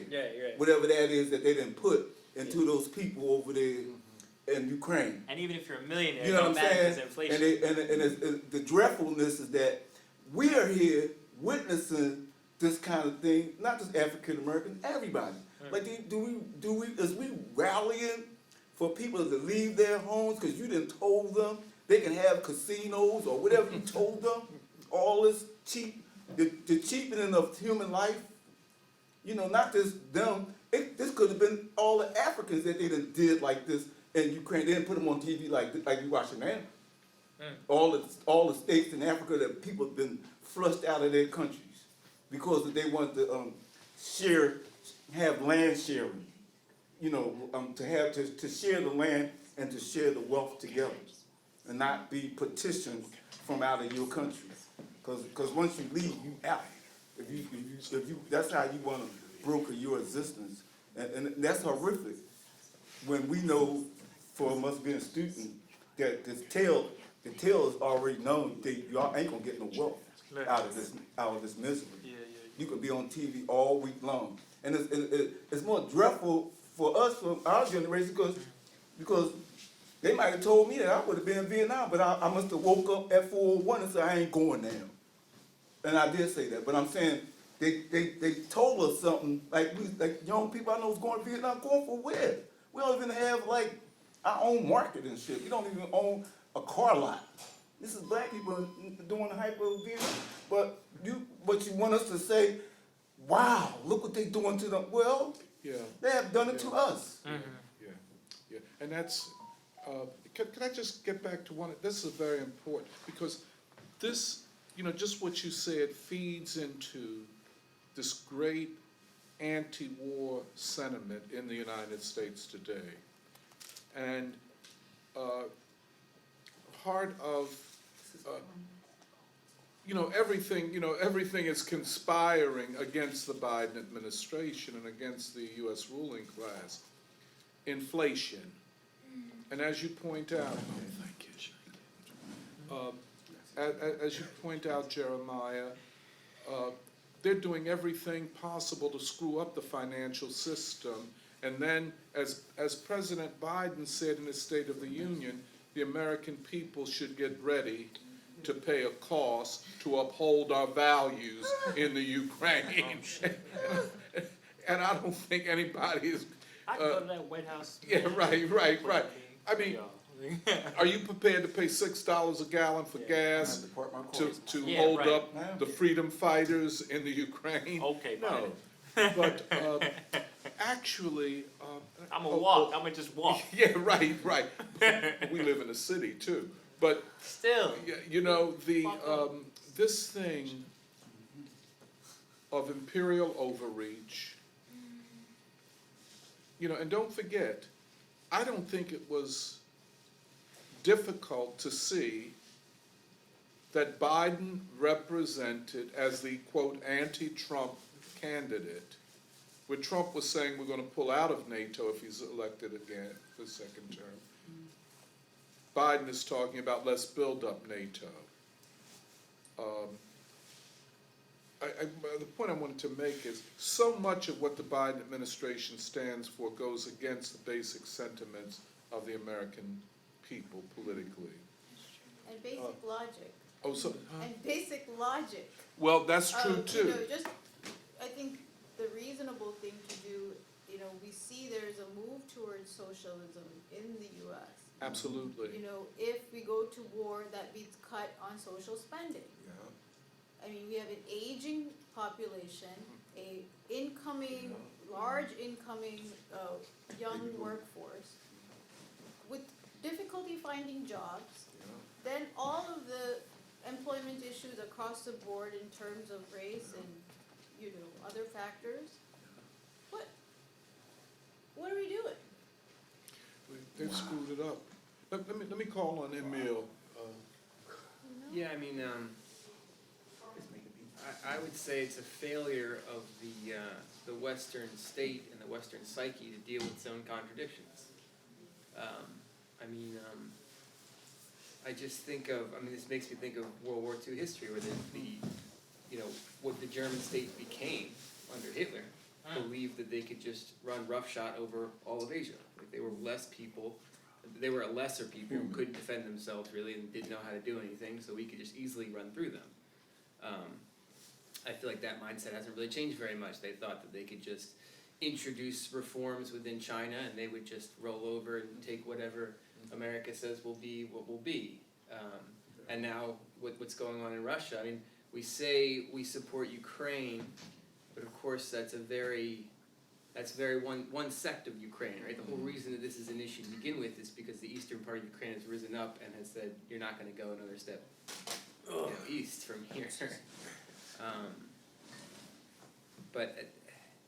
I feel like this is how it's playing out in the economic realm. Like they are, like you said, shooting themselves in their own foot because they believe that, somehow they'll come out on top and everyone else will fold. Right. And how the reason we're so wealthy is because we're just good. We're more moral. We're more universal. Our essence is universal. Everyone else's essence is just lower. It's the master mentality. It goes back to when this country was formed and we had a civil war and some things were learned, other things were not quite learned. And I think that's part of the reason we're getting into the discussion of Hegel is, we don't want to have a relationship with our own contradictions. We just want to believe we are morally superior, we are richer because we're just richer. And Afghanistan is just starving because they're just starving, not because we sanctioned them and 20 million of them are on the brink of starvation. That's just because they're stupid. they were stupid to let us invade them. This is the mindset. This is that's how I. And they actually, I was watching a brief snippet of French television. They were interviewing a half French, half Ukrainian woman, and she went totally off the script. She was like, "No, I mean, we don't support the West. We don't they've taken over our government. Much of us question the legitimacy of that last election to begin with, and they've outlawed much of our culture. Why on earth would we support this?" And made a lot of the anchors very uncomfortable. But this is a reality. When you have to face actual people, there's a real tension here. It's not just you are above. So Let me call on Emily. Emily, she Well, I has. just wanted to bring in some comments because a lot of them are contributing to also the conversation we had earlier about inflation and the financial impacts. But Veronica Ancrum confirms that it's almost $7 a gallon of gas in California. Wow. Which is ridiculous. crazy. That's fucked up, yeah. Won't be able to drive. Yeah. Can't And then drive. also, Just one- Daniel Eisenberg Jacobs is adding interesting points about the nature of money and also what it means. This is a question Divya just brought up too, which is about the trend towards socialism. Yeah. But he says, money, its concept is to be universal. Everything can be given a price. But money expresses both exchange value but also capital.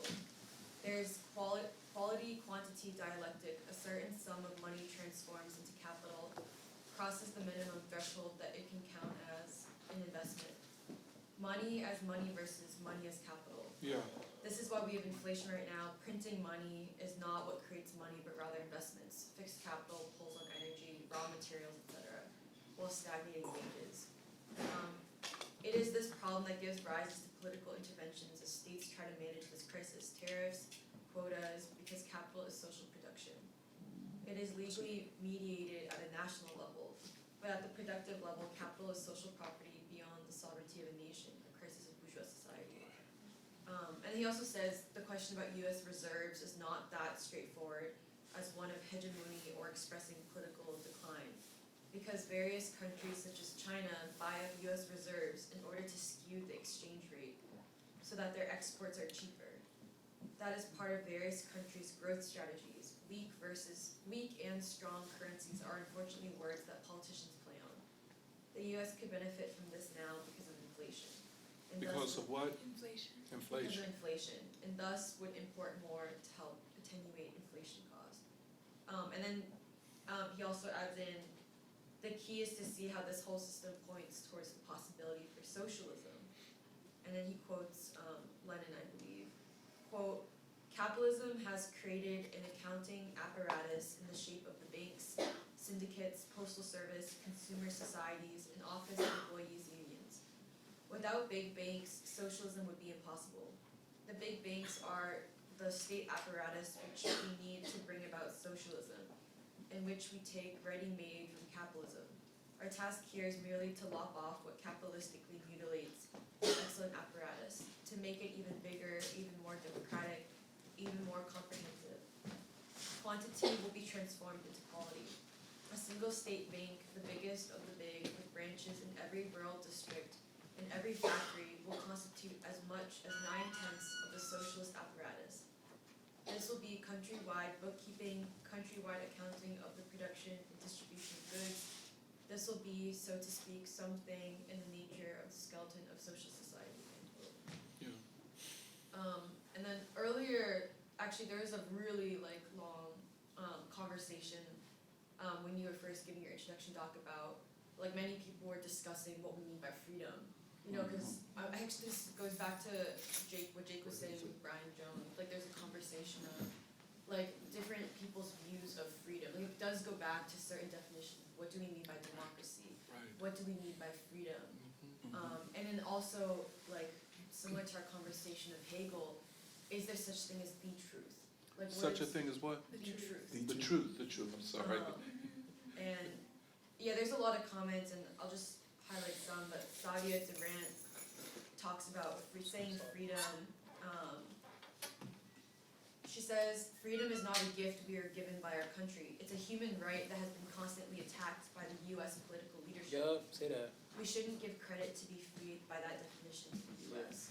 That's Malcolm and Paul Robeson made a similar point because you know they you know the charge was genocide twice. Yeah. You know, over and over again. You know, to the UN. You know, Paul Robeson charged it. I don't know what happened. You know, but you know, freedom is a human right, That's right. and there's you know we're talking about human right violations. Right. And then Yvonne adds in a clarification about the UN voting. She says, General Assembly resolutions are not legally binding on member states, but Security Council resolutions are. Absolutely, that's right. Or action, when we say they're actionable. In other words, Security Council resolutions can lead to action. General Assembly resolutions do not lead to action. Okay. You know, the General Assembly, it's, oh, sorry, I'm sorry. Was this the UN vote, was that general? That was a General Assembly vote. Oh. Yeah, it's like just a sense of the whole body, but it's not actionable, it doesn't lead to action. Are there any other, No, not right now. There's, if people wanna check out the conversation about freedom, they can look at it. okay. Well, folks, oh, go ahead, Purba. This conversation about economic sanctions sort of replacing direct military intervention in something like the war in Ukraine right now. It's reminding me of Kwame Nkrumah's thesis on neocolonialism being the last The and last most stage. dangerous stage of imperialism, and how it's like a noose around the countries that themselves practice it, because the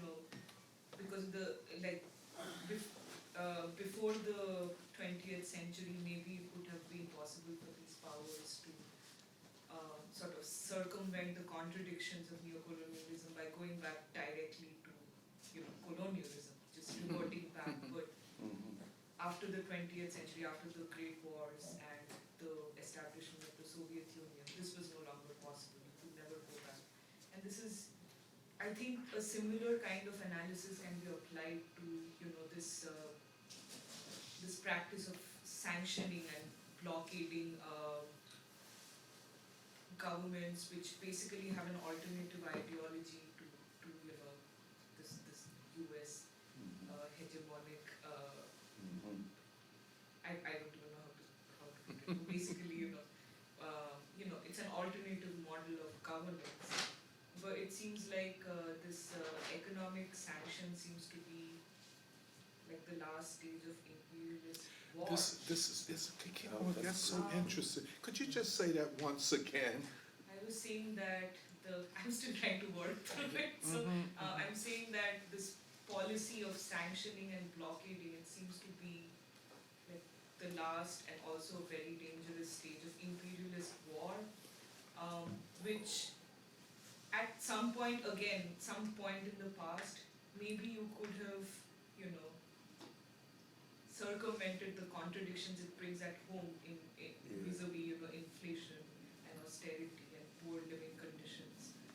You could have circumvented that contradiction by directly going back to war, military engagement. But like you were saying, that we might have reached a time when this is no longer possible. The American people will not accept it. People of any country in the West that tries to go to war might not accept it. Yeah, so I was just thinking that this is also a noose around the necks of the people who are practicing it, this policy of sanctioning. I mean, it is war because you're basically starving people to death, but it just lets you have this moral high ground. It lets you take this moral high ground that we're not really going to war, but it is war. It is, yes. I just want, Jeremiah wants to, or anybody, something very poignant in what Purba was saying, and I think it's worth just spending a little bit of time on. If I could just, I mean, I'm very intrigued by it. Yeah, that was interesting. Could this, let me put it in my own, and tell me if this fits with what you're saying, Portaba. Because there is desperation in this. I think you would agree, Jeremiah, that these policies of sanctioning a central bank of one of the largest economies in the world, without any forethought of what the consequences are, not just for that country, but for your own country, and for other countries that are so-called your allies. Pardon me. And I think that's one of the conclusions that we could draw from those essays, that this is dangerous territory and we don't know what the consequences of this will be. I mean, okay, you can embargo and sanction Cuba or Venezuela. It's not going to affect this country that much. Right. But the other thing is they underestimated, and this is what Derek was saying, Eddie, they underestimated the size and diversity and so on of the Russian economy. That ruble? Well, we'll get back to the ruble in a minute. But this is not, as John McCain, so-called senator, said, a gas station posing as a nation. This is a very developed economy with industry and everything, and agriculture, and gas and oil. So it's a very complicated economy. And you don't just sanction its central bank without some forethought of what the blowback on your own economy would be. But then I think what you're saying, Portaba, is that the fact that they don't have many options. The option of war is less available. Physical war, shooting war is less available. One, because of the domestic politics of the people here, but also because the consequences of that are so obvious that they would hesitate. But the other thing is, to go to this extreme might represent a new stage of the crisis of Western imperialism. Is that, I mean, go ahead. That's much better. I was thinking about the book and the Nkrumah book. I had been, I always write my briefs in his, in a lot of his book. I write my briefs in his book. But the thing about, we don't think that it's the end of this stage, and we haven't been able to have a chance, like, to live through something for a minute. Is mean to have some space between how you live. People, we don't know what the phenomenon, like Hegel's, we don't know what is going to catapult or happen to confound this country for setting up all these different stages of problems and no acknowledgement that we got a problem in this country. And then we don't even want to acknowledge that at all, no acknowledgement. So that's a financial thing we come from the other generation where we're linked to all the generations sitting in this room here. The bottleneck of the finances, that's breathtaking, because people can't handle. It's not just going to the gas point to pay for gas. It's everything that you get. Oh my God, you in this line to get some gas. You looking at that sign say for something, your mind just go like this. Get out of here. I remember gas was 89 cents. Yeah. And I was still driving a little bit then. Yeah. But this all affects everything when you say what's the last stages of this kind of capitalist day arrangement for only the few to have wealth. The multitudes were in a state of why they used to call the sick people of America, now the sick man of some other country that they would label. The sick man they of would Europe, label so to somebody speak. else. I'm not even gonna go there with that, but that's the same thing that they were suggesting, that we're going through a phase that the whole country is under a certain sickness, and capitalism is a form of, it could be a disease almost, because we can't manage it. It was never intended to be a manageable thing. Either people experimented with it to keep their existence alive. but not to take other people's existence for granted. That's the whole socialist war that's going on, whether we gonna let them dominate till we have a loaf of bread, or till we build a bake the loaf. 'Cause we have all these things as a plague almost, that if we don't do, we have to do something. Nkrumah book is not playing around. No, it's very. He is not playing around. Yeah. You know, What because do we it's call it's on an Jeremiah? examination. Jeremiah, did you? No, I mean, I just wanted to agree that it is a sign of desperation, because part of the reason why no one really predicted that the US and the EU would do this is because they have no other financial options left. This is it. Like, this is it. yeah, they threw the whole, as they say, like the kitchen sink or whatever, Yeah. at Russia. And I think, you know, all of the news articles in the West are kind of breathlessly churning out these articles are like, can the Russian economy survive? Like, because you know the stated intent is to strangle the Russian economy. You know, in the way they've strangled many other countries, whether it's through sanctions or austerity, the Washington Consensus, all that. But I think the real question is, can the West survive? Absolutely. See, this is the. And you know something? This is, can I just underline, just so, see the question, and this is the question, I think it comes out in some of these essays from the Financial Times. You know, everybody says, well, the US economy can survive some of the blowback from this because of its strength, maybe. But definitely, the European economy is going to be almost decimated by this. And yeah, go. Let me just ask, and then I'll come to you, Divya. Could you just go a bit further, if you don't mind, Jeremiah? Well, no, I mean, I feel like that is a good point, because I guess in the post World War II era, it was the U.S. that, you know, quote unquote, saved Europe with what was it called, the Marshall Plan? Yes. Right. And you know, that was the sign of, you know, Western solidarity. The U.S. basically taking up the torch of saving Western civilization. Yes. But if all of these European economies in the EU were to go into free fall, like, one, the US I don't think could even like factually save Europe, but also none of the American people would go along with it. And Wow.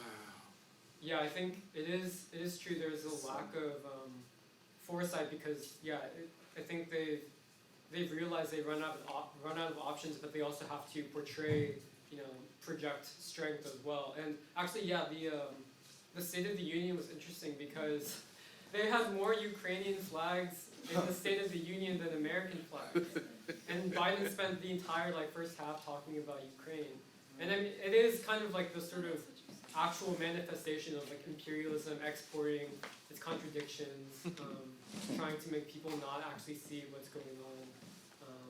But yeah, I think there is a feeling of desperation, and they don't really have any options left. I don't think, I don't think it's ever these like you'd say, Portable, these contradictions, how it is intensifying the domestic contradictions in this country. Like the Bureau of Labor Statistics came out and said in January, 600 and some thousand jobs were added to the labor force. But then, on the other hand, I think this coming week, the Consumer Price Index will come out, showing almost historic levels of inflation. So a person is working, but 3 jobs. the dollar is worth, huh? She said 3 jobs. Yeah, 3 jobs. 3 jobs. Working 3, yeah, right, 3 jobs.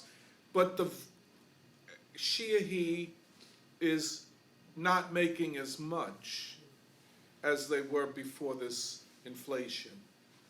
And then, by the way, I just wanted to say this, we're always talking about inflation is inflating the money supply. But they're also political shocks that produce inflation. So you get all of this at the same time.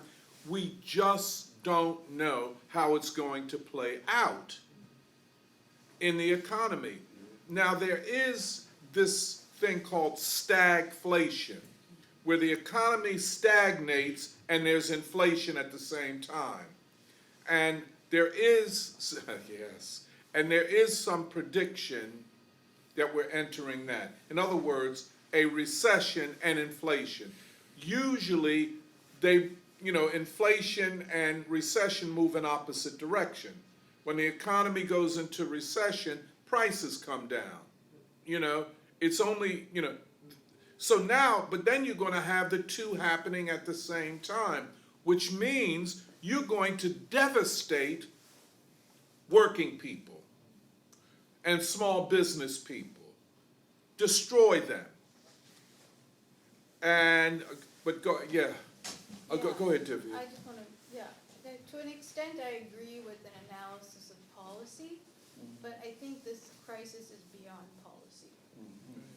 And so while it's valuable to analyze market forces and currency exchange value and things like that, you just look at the human interest as well. Like the question for me is not, will we save Europe? Is who's going to save America? Well, but see Because can we even save another country, the situation That's that right. we're in? Because we can't even look after our own people. Okay, so this is the crisis right now. So it's like, what are we doing with, we can't save anybody. We have to focus on our own problems. And it's the question of, reason. I mean, we have all this wealth, supposedly, but we really, when you talk to people sometimes in other countries, oh, you're rich. No, the masses of American people are spiraling downward, and they're not ready psychologically for any kind of, people are burnt out at work. Right. They're working 3 jobs, even if they work 1 job, they're like, what on earth is this? Trying to just navigate just life. Excuse me. No, that's what I wanted to say. It's we can't save anyone, let alone ourselves. So it's what is this nonsense? Speaking, depending on who you're speaking of, in terms of saving yourself, Yeah, I just meant at the national level. No, and that's not And ultimately it's up to us to save our own exactly. self, you know what I mean? The first lesson, just in terms of, political, philosophers or thinkers in the country of Elijah Muhammad was to do for self, and so I think that I just, it's important at a time, when things can hit a fever pitch like that, one wrong move and somebody's bang, bang, bang, bang, bang, somebody dead, like that. You know what I mean? And so it's important, people, you'd be surprised, but I think that we're at a point in terms of political development, where if we can handle the situation, and we can get organized plan ahead. Then in that way we can, just starting with ourselves, dealing with ourselves, as Baldwin put it. I have a sort of, I'm like Seraphine, I have a sort of self-confidence, about the direction as to where things are headed, because we have incredible foundations, and that ties back into history. But going back to the thinkers, American philosophical thinkers from, you could say Jefferson, or you could say Washington, or there's Crispus Attucks. These were just at the beginning. There's also thinkers over the course of time. Du Bois laid out Black Reconstruction, or in World in Africa, that there's these incredible foundations that we have to springboard off of, just in terms of thinkers. You know, and there's also like how it is that we, you know, came to this point, how we survived, you know, as Yvonne kind of talk about, you know. And I think it's important especially, you know, to kind of think about how, you know, that question, because, you know, it can, like anybody's susceptible. Anybody's, like I was talking about earlier, Brian Jones. I don't think it's a sickness. No. But I think anybody can. That's the conditions. You know, if you put somebody in a room with a TV, now you're talking about Stockholm syndrome. You know what I mean? So you just right like that too. You know what I mean? So it's like, you know, it's that's why it's important. It's important to learn from one's own experience, to learn from other people's experiences, but also to learn from history, which is man's experience. This is beautiful what you said. Can I just, you know, I'm sorry I had to go to the bathroom, but you know, Natural process. I think your methodology is very useful, very useful, and it's a way of understanding our people. You took the one individual whom I know and known for a long time and is a friend, you know what I'm saying? Deeply.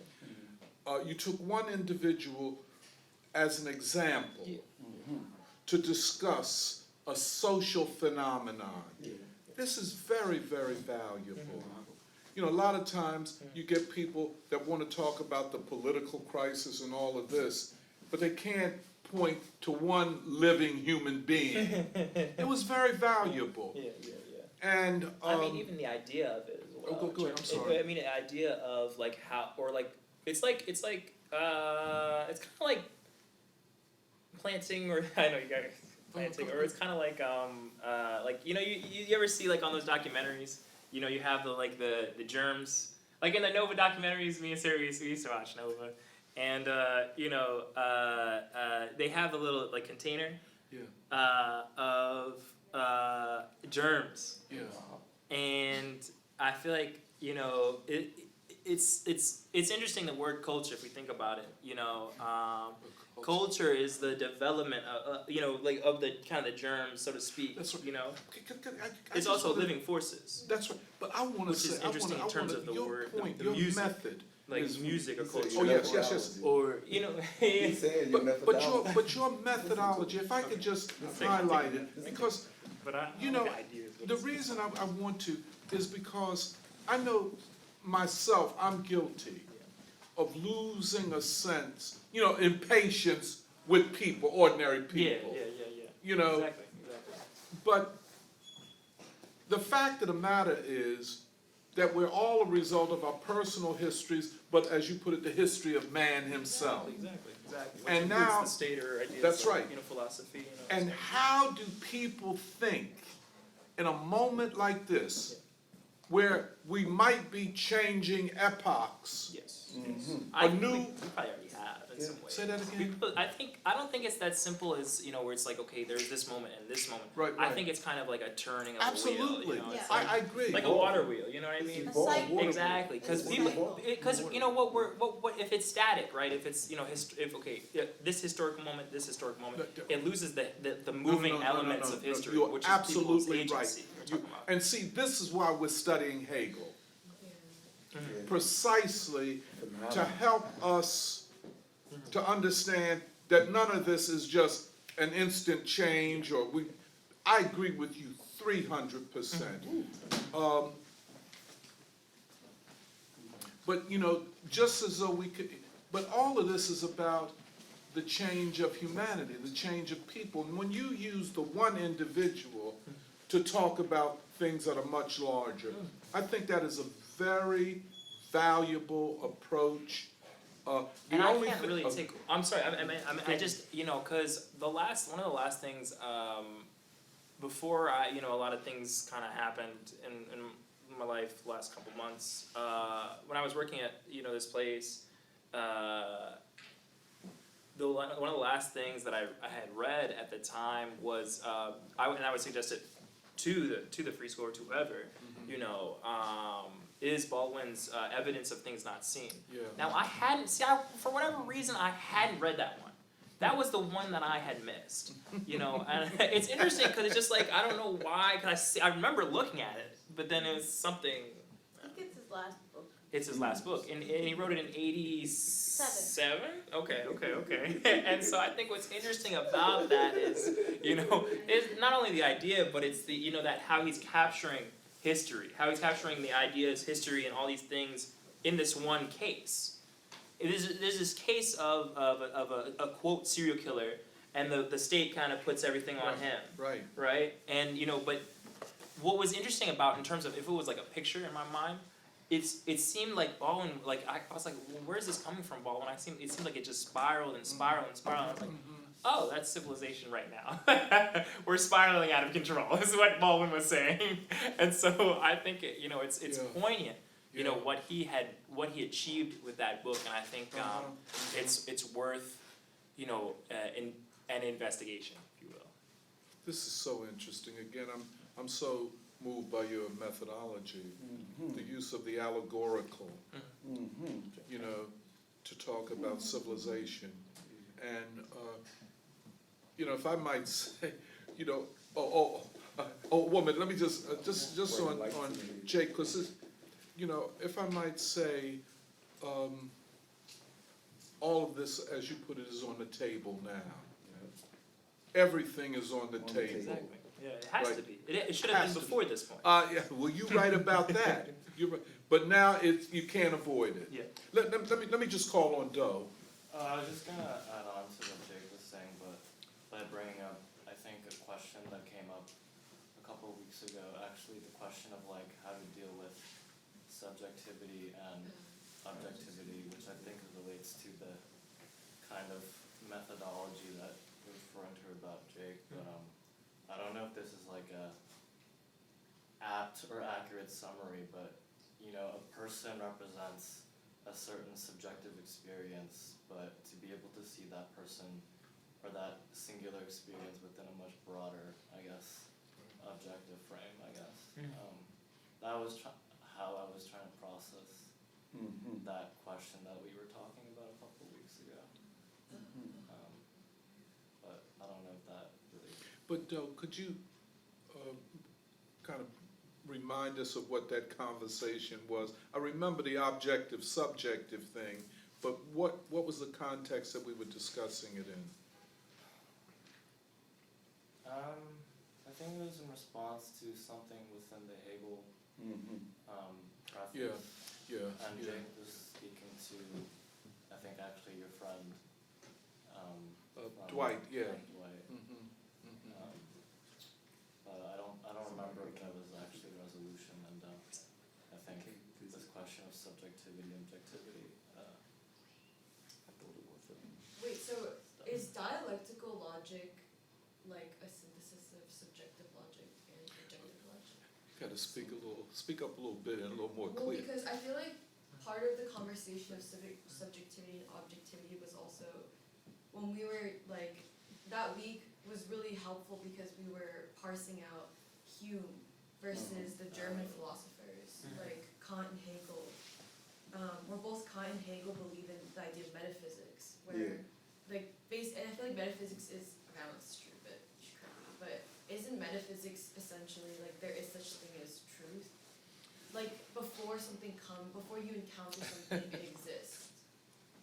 Okay, 30. No, keep on. No, it's And very You know, It's hold on, wait a minute. It's very important. You know, both of these questions. I mean, now we're going into philosophy, which is not unconnected to this overall understanding of the crisis. And you know, again, when Hegel talks about philosophy as a science of sciences, what he's saying is that philosophy is a way of explaining the other sciences and the findings of those sciences. And that is what we are trying to do here. We're trying to find, I'll use this language, higher order explanation of what is going on, rather than just opinions. Remember Hold on, wait, hold it. Because you done dropped a lot on us, Jacob. But,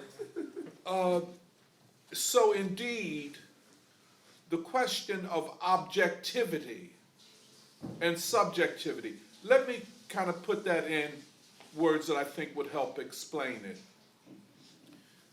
The objective reality of social phenomenon, be they economic or social crises or war, is those things that are the result of human behavior, of human action, of collective action, and so on. In other words, they become part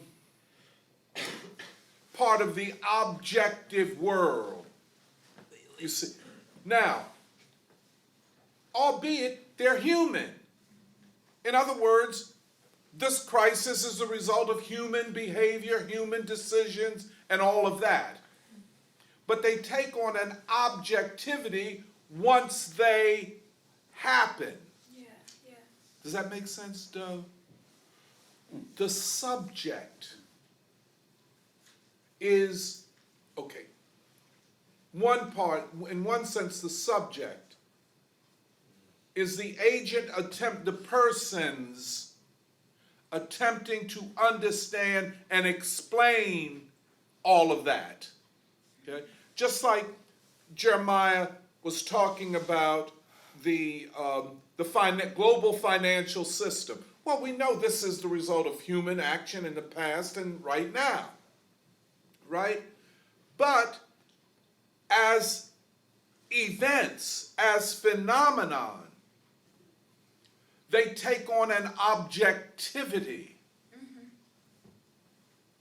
You know, they're no longer just the result of humans doing things, although they are that, but they're not any longer just the subject. They are objective.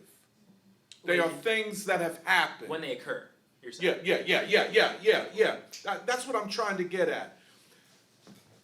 Subjectivity is really our effort and attempts to explain Experience. all of that. These experiences, these decisions, these wars, you know? Yeah. The subject. Now, this is why it has to be done dialectically. Because there is no total separation between them. In other words, even as we try to explain these events, we are implicated in them. We're part of them. But that was given when we stepped on this planet Earth. Well, yeah, but see, That was but what Kim was you talking see, about. but the see, moral- let's take the moral- science of economics. The science of the economics single garment would of attempt to destiny. explain what Jeremiah's talking about, right? Oh, I see. Uh-huh. That's the science of economics. You know? Now, what Hegel would say is the science of economics is a specific science looking at, well, let's just say for economic relations between people in a society and part of a society on a global scale, whatever. Okay? Hegel would say that the economists can present us with all kinds of information and data about the economy. That's what Jeremiah presented in these articles. And one thing about these are all economists, economic and financial journalists. They know the system far better than any of us in this room will ever know it. But Maybe. when you read it, you realize that there's a whole lot that they do not understand. Yeah. So there. Yeah. Hegel would say that philosophy provides methods of knowing, as I put it before, thinking on a higher level, and therefore seeing these relationships dialectically, unities of opposites. Here's the key one: negation of negation. That even as, and this is what Portable was getting at, even as they act, that is the players, the major players in the financial system. They're also negating what preceded them. You see what I'm saying? So the objective What? is matter I don't see for it. Hegel. Hold on, can No, we- no. I don't see anything. Hold on 1 minute. I don't. And I don't Hold it, accept y'all. that, Hold it, yeah. y'all. Oh, yeah. See, we're not here. Now, we're not talking about natural phenomenon. We're talking about social phenomena, which are far more complicated for us because while there's an objectivity there, events that have happened, decisions that have been made, there is also a subjectivity. Us, we who are both, the quote victims, we will have to experience the consequences of other people's decision, but, and here is philosophy, here is social theory, and here's your question about metaphysics, Emily. What we are doing here is attempting to explain these financial decisions and actions at a higher level. In other words, to understand them as more consequential than just financial decisions. Right. You see what I'm saying? But also attempting to understand them in movement, in motion. Now, we ain't got it yet. It's more difficult and complicated to do than just understanding what should be done. Yes, that's true. You see what I'm saying? So But wait a minute. We are aware, however, and this is why going around here, different methodology, Portabuzz, bringing in Nkrumah, Jacob, bringing in Baldwin, allegorical thinking. If we I think it's. so you don't wait a minute, hold. Don't you don't understand what I'm No, saying? I just want to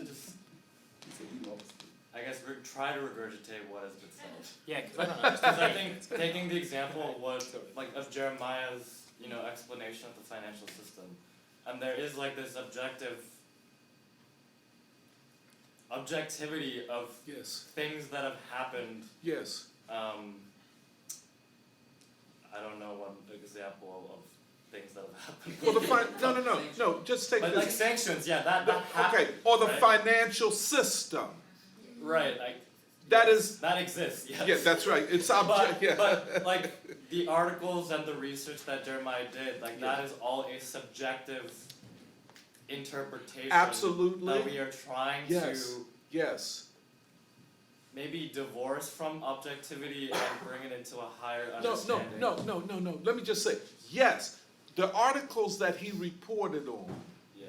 are very sophisticated analysts of the financial system and financial journalists. Very sophisticated people. They know more than we do about the financial system, right? Is it rigged? However, what we are attempting to do is not just draw conclusion, but explain what they're talking about at a higher level, by a higher level, in a greater totality, a more holistic analysis. To understand more comprehensively. That's my point. There you go. The social reality. Why you act so confused? You got it. but see, I still But I get guess, where we I'm got to trying to regurgitate it also because I think when we were initially reading Hegel, I had actually always, I don't know if this is the right way to say it, privileged objectivity over subjectivity, that there is, this is interesting. we're always trying to get to the truth. Yeah. But right now, what this feels like is that actually our subjective judgment and interpretation of maybe the objective events is more significant right now. Uh, It's closer to the truth. interesting. I think it's, no, it Oh, can't wait, be so, no, Jake, please, please. It can't be so, one or the No, other, no, I no, think. hold one second. I disagree Yeah, with I that. know, I know. I mean, I don't know what I respect think what is it right, is I'm just saying. pointing No, out. No, I'm not saying that, I'm Hold just, on, wait, Jake, let me I just respect respond, then I'm gonna call on you. I I just wanna say one thing. Yes, you're absolutely right, and herein lies the problem. You know, just because we're studying Hegel, that doesn't mean that Hegel solved all of these problems. that's what I'm, You are absolutely right. And so, when we say that, first of all, I agree with your concept, excuse me. comprehensive explanation that looks at this in more than just the financial system, but looks more comprehensively and looks, again, dialectically, looking at things in their development, in the internal contradictions that define them. But you're right. You are absolutely right, and I don't think I'm in a position to answer the question to your or my satisfaction of the, are we, you're so right, are we just looking at things objectively? No. No. That's why Wait a we minute, come wait a up minute, with wait. I know it's a shush, but it's like, No, you see, listen. Or are we, in fact, back to Hume? You know, have we said that all of this is a result of our attempting to explain what is our or other human beings' experience? may I please, No, you're not, no. what's interesting about. But Jacob, Yes, Jacob, yeah. please. Yes, please, absolutely, I don't mean to be disrespectful. No, you I- are, but hold on. I don't, I'm just. Hold on. You ask, that is a question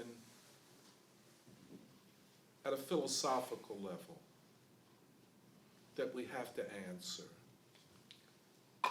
That, and Jake is right about this, it's neither one or the other.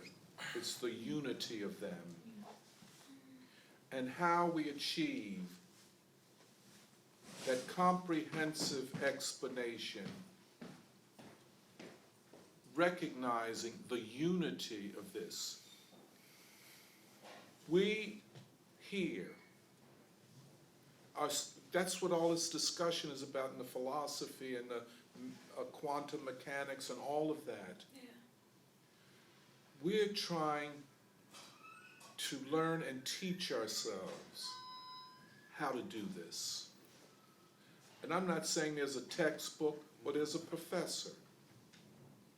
But Hegel's point is that this crisis, it's more to this than just what the financial analysts are saying. And because they, even all the articles, they won't acknowledge the comprehensiveness of the crisis. And it's kind of where we start. That's all. But you hit the nail on the head. This is very difficult. This is why, you know, if you recall in the discussion of Niels Bohr, Niels Bohr says that the experiment changes the object of study. Yeah. He's right, but not totally right. Right. Werner Heisenberg, there's uncertainty. You cannot accurately or absolutely predict any of this stuff, or most of it, he would say, because it's all uncertain. Well, I would agree with the uncertainty principle. However, that is not the end of the story. Right. I hope I'm making myself clear. I think that what you're saying, I don't know, maybe you want to say something else back. Okay, go I ahead. don't know what I stumbled upon. Go ahead, Chabart. Yeah, no, so, I was thinking of this conversation is making me think about this question I think we've been having for a while. regarding the position of fact and truth.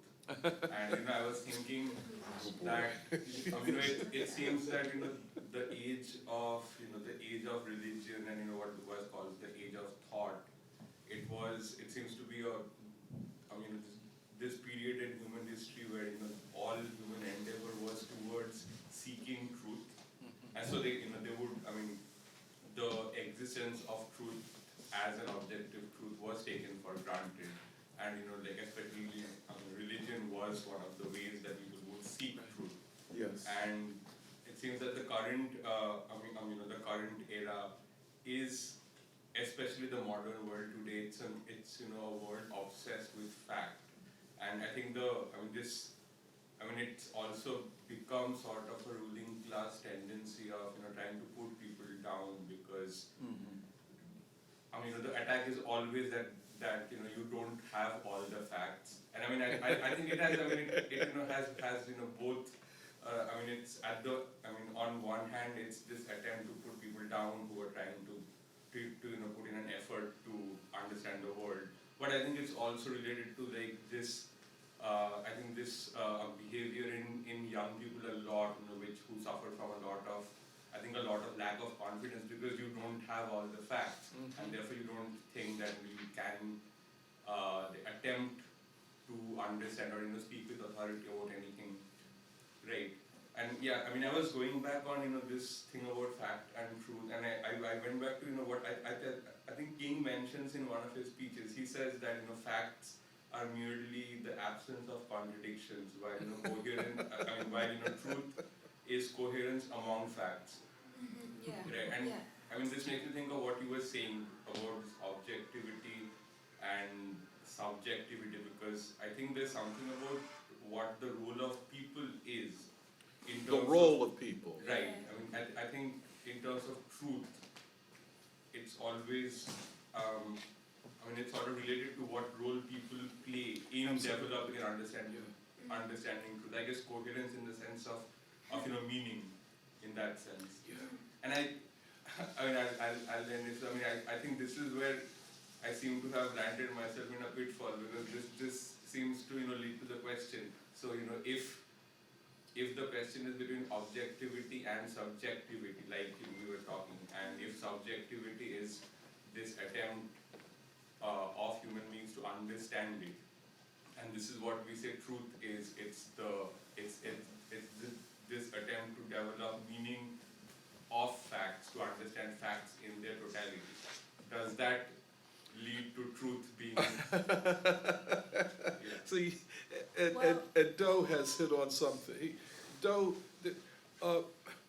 I understand the fact versus truth.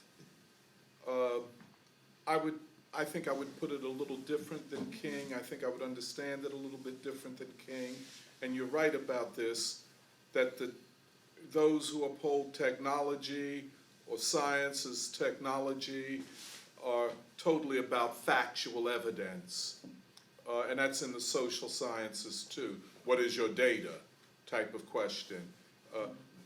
They never ask, what is your philosophical method for reaching the truth?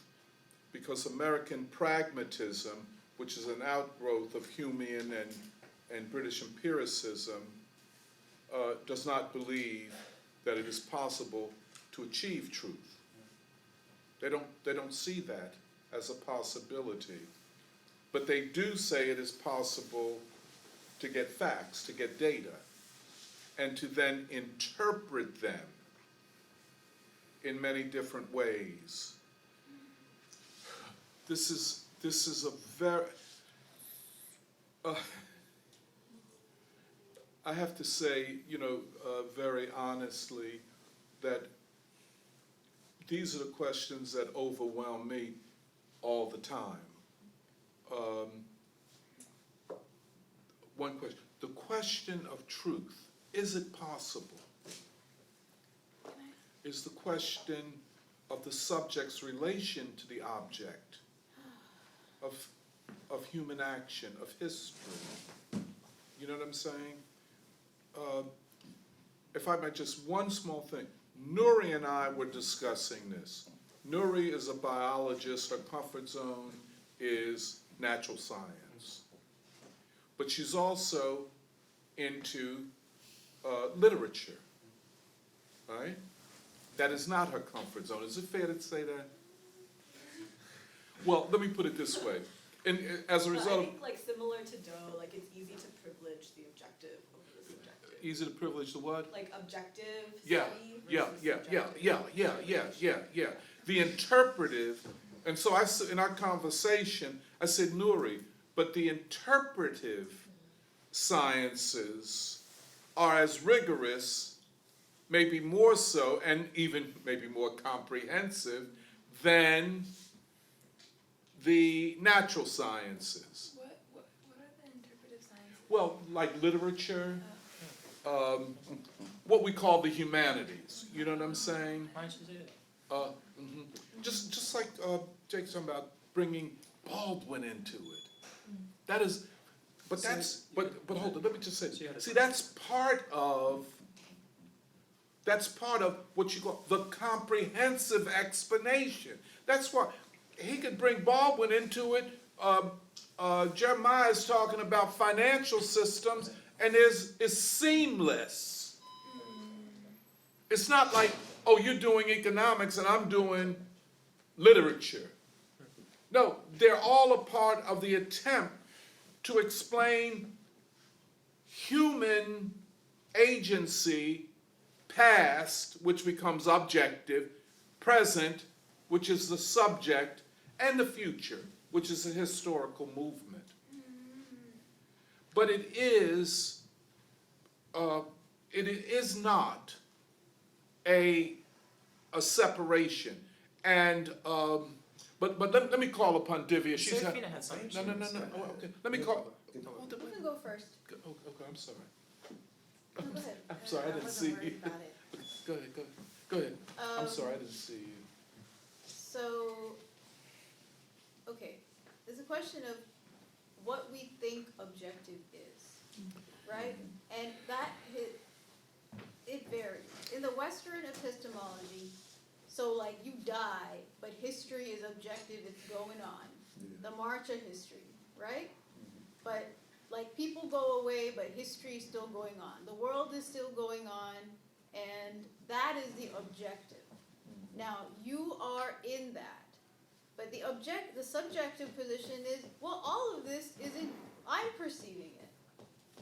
So this actually takes me back to Descartes, because what happens in the 18th century with European philosophy is different than how it was in the Renaissance. See, Descartes is saying, I think, therefore. So the mind, and not to say that, I mean, Hegel is still in the mind. For him, the absolute is still within the mind. But time stops when you die. Like, you decompose, What? right? You just contradicted yourself. No, I'm it's sorry. not. So like, Okay. time stops, Spiritually speaking. like, you as a subject stop perceiving time when you no longer have a form to perceive it through. And if, you're all quantum now, you say that we're composed of atoms and molecules and these subatomic particles, then it's like that's what you are.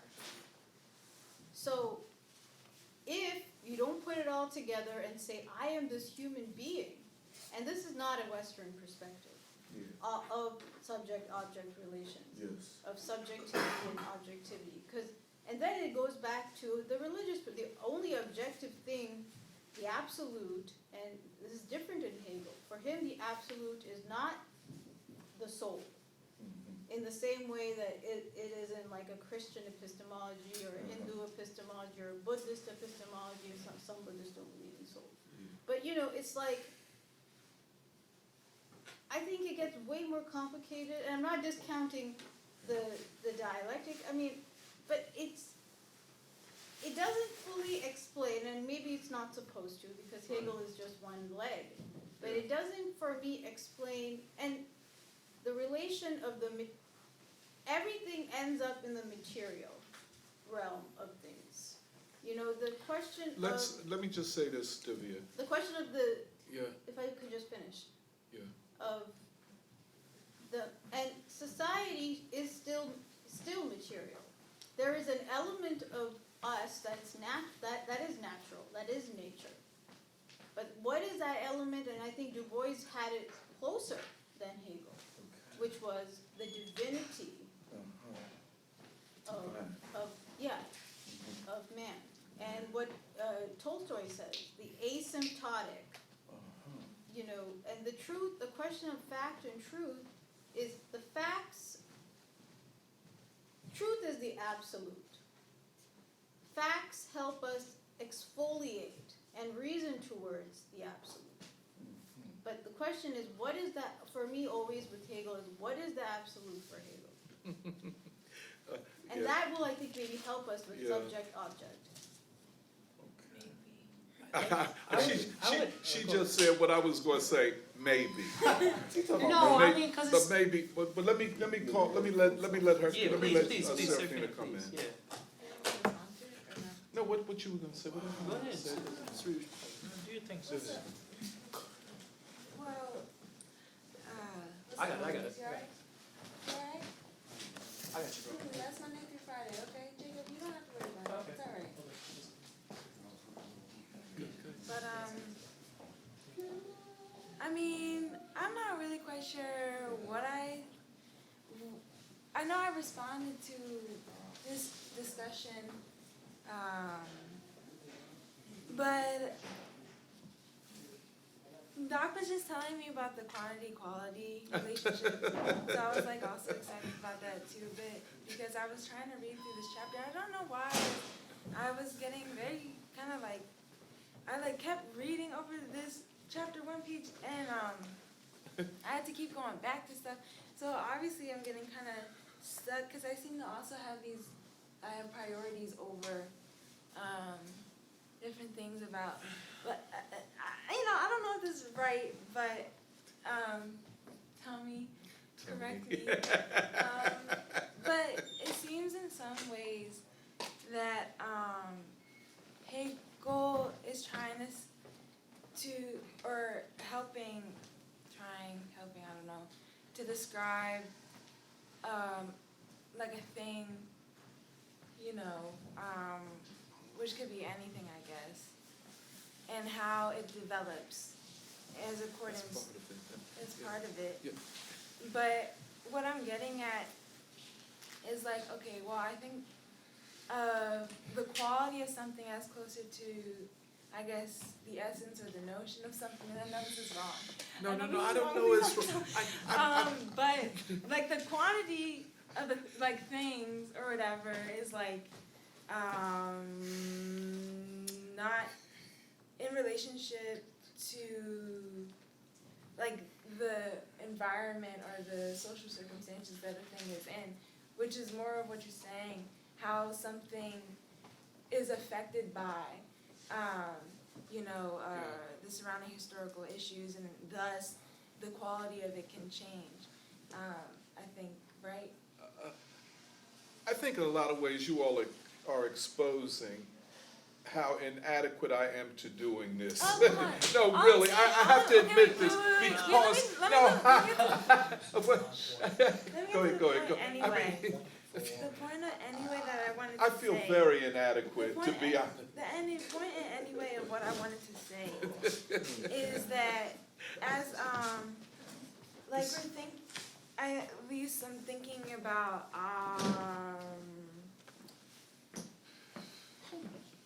I guess Sambartu, I'm saying your name wrong. Sambarta, what is the truth and things like that. I guess I have to not answer, but I just have to say Right. that at least for me, there's always been a kind of why to things anyway. Why? Say that, there was- sis. That's right.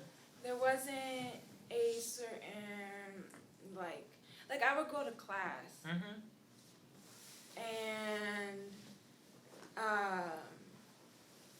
I would know that there's a logic to what I'm being taught, there's like conclusions and things that are being made. But I only know that because I'm like, okay, well, if this, well, for example, this might not be what I was thinking at the time, but it would be like, okay, if this is not Afrocentric, then it's like European and thus X. And that made sense. So I knew that there were logic in things, but and that caused me to sort of like reject a lot of stuff. Be like, oh, this is not either revolutionary or whatever I wanted to say, or not free school. But okay, then I wanted to say that I know that reading Hegel will help me better, or I don't know what the right word, because I know I need discipline for this, but I can't usually, and what I'm saying about drawing to conclusions, I mean, I can't really make sense of everything all the time. And it's a little complicated in general. It And makes doesn't- all the sense in the world what you're saying. So I know that free school is helping me or train me to be able to make sense of things when they happen and see them, like similar how Yvonne pointed out the difference between the assembly versus not. Well, what that's also saying is that there is a opinion or a certain type of trajectory wait, I'm jumping. Sorry, wait. What I'm saying is that you could draw a conclusion based on the opinions made in the vote outcome, which is important in terms of discussing where things could be going. Right. And things like But that. see, isn't this, I think we should, I don't mean to. no. If we just take a step back, what is Hegel attempting to do and establish in the science of logic? Okay. He's trying to, and this is your word, he's trying to construct a comprehensive method of arriving at the truth. You know what I'm saying? He's attempting, that's what he's trying to do. One of the things for certain, he didn't complete it. That's true. You know, But but what is so valuable to me is the attempt. yeah. It was a very brilliant and is a very brilliant attempt, and revolutionaries and genuine scientists, natural or social, have defended Hegel through these almost 200 years since him, have defended him. You know, World conversation. yeah, wait a minute, have defended his effort. We have entered into that effort.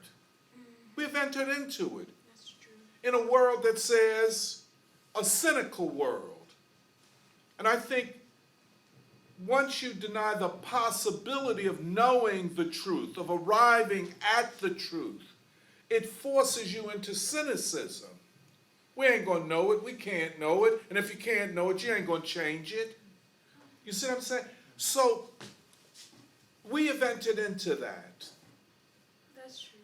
And where this will take us is not a given. We don't know yet. And I agree with your optimism, Serafina. Thus far, it has been helpful. It's not solved everything. But for us to go from what we're discussing today to, and from what we did some weeks ago with quantum mechanics and then wherever else we're going to go in this, the discussions of Hume and Kant and Hegel, well, it has helped us to explain and to understand,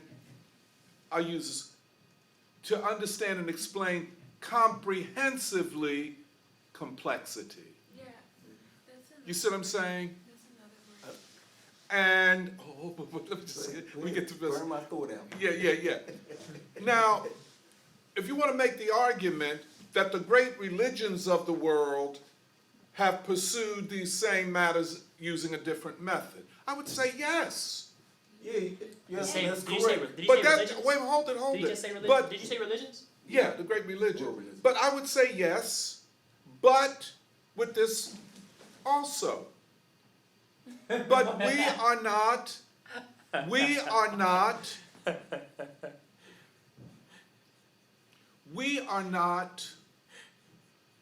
pursuing a religious or theological project here and now.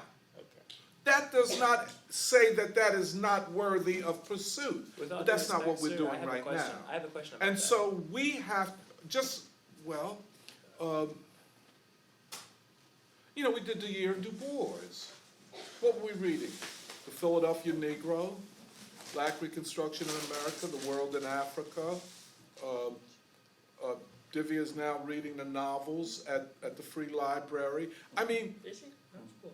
so all of this is part of a comprehensive effort to explain complexity. And, and this is what makes it even more exciting,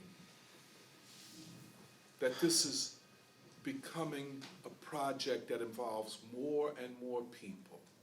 I have a question. Be it at the Free Library, and this is when we did the Quest of the Silver Fleece, now we're doing the Ordeal of Mansard, and et cetera.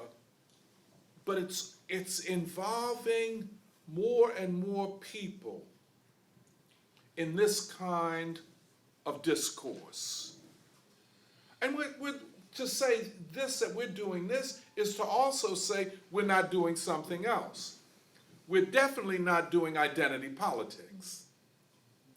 We're not doing LGBTQ. We're not doing Afrocentrism.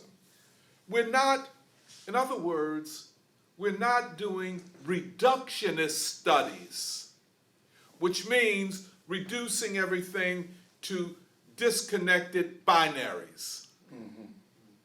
You know what I'm saying? We're seeking, that's what we mean by that higher order of explanation. What is it saying in its in totality? Or what could it mean? But go ahead, Jerry. And go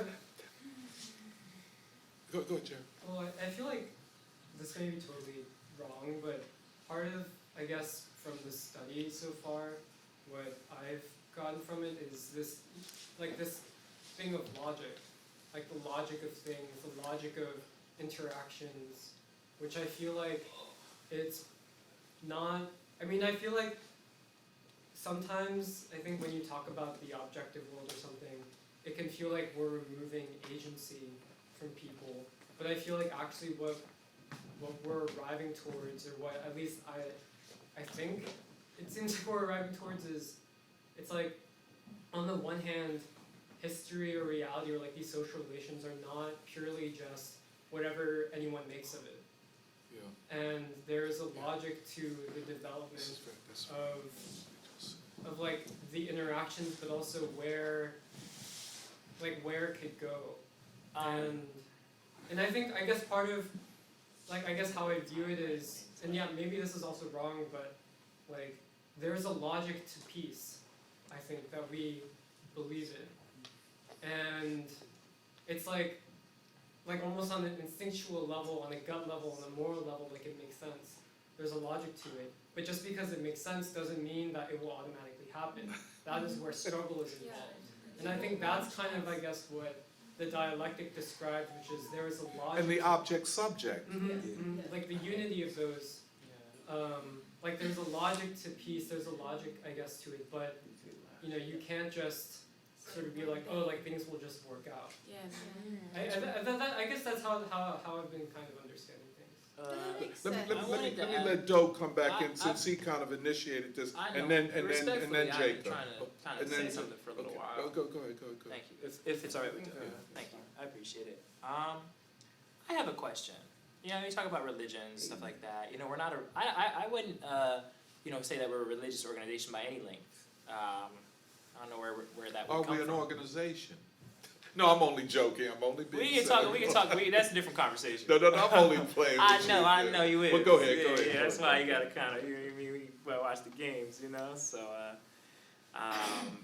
but what I would ask is that, I mean, didn't Fidel wasn't his high school like a Jesuit, like a Jesuits? Jesuit? Yeah, wasn't that where he like learned in Mexico? Absolutely. Catholicism too? I think that's interesting. Just Absolutely. in terms of the biographically No speaking, in terms question. of the history. No You know, question. Fidel, I don't think, you know, he wasn't like a. Fidel's. But Jacob, Well, hold Jacob, on. no, you can't tell me, hold on, I gotta conduct this. But listen, I let didn't us. finish what I was saying. I know you did. But I would like, let Come us on, dog. I'm stay trying to- focused. No, we have I to am be staying focused. That's the thing. That's what I'm asking. No. So with all due respect, no. with all due respect. Yeah, Elbows. but Elbows. let's not let this slip by us. This question put on the table by Doe. Okay, Divya, we wanna stay on this question for the Yes. time being. Yeah. Go ahead. And it goes back to what you were saying, Tony, about like religion and science. Yeah. And this goes back to because there's different ways of fathoming that relation of subject and object, as I think we kind of established in different religions, but also different philosophical traditions. So now this brings us to this question of, well, look, we did the year of Gandhi. Could we separate religion and science there? I don't think so, because alongside the reason is the question of love. Yes. And that was the moving force, and love is beyond reason. You can't really rationalize love. So there's this, and I think Kant goes there. So it's like the question of love and reason, I think, brings us to, and then the question of science. Religion and science are not opposites, in my understanding. Hindu philosophy has several schools of science. There's 6 schools of philosophy in Hinduism. And one of them, so many of them are scientific. Like what we call science is what the ancient Hindus were doing as science. Christian science. Descartes is like a clergyman. Didn't Du Bois mention You know, Giordano? he's Giordano. so many of those Renaissance He was like a people, cosmologist. Thomas More, Saint Thomas. But let me say this, So it's like- Divya, I completely agree. King, you know what I mean? No, I could, So there's but, science but, to it. but let me just ask, all I'm asking is this, and this is wonderful. And this is the free school at its best. However,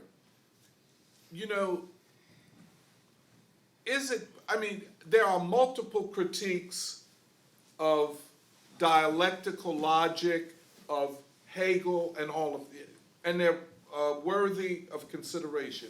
But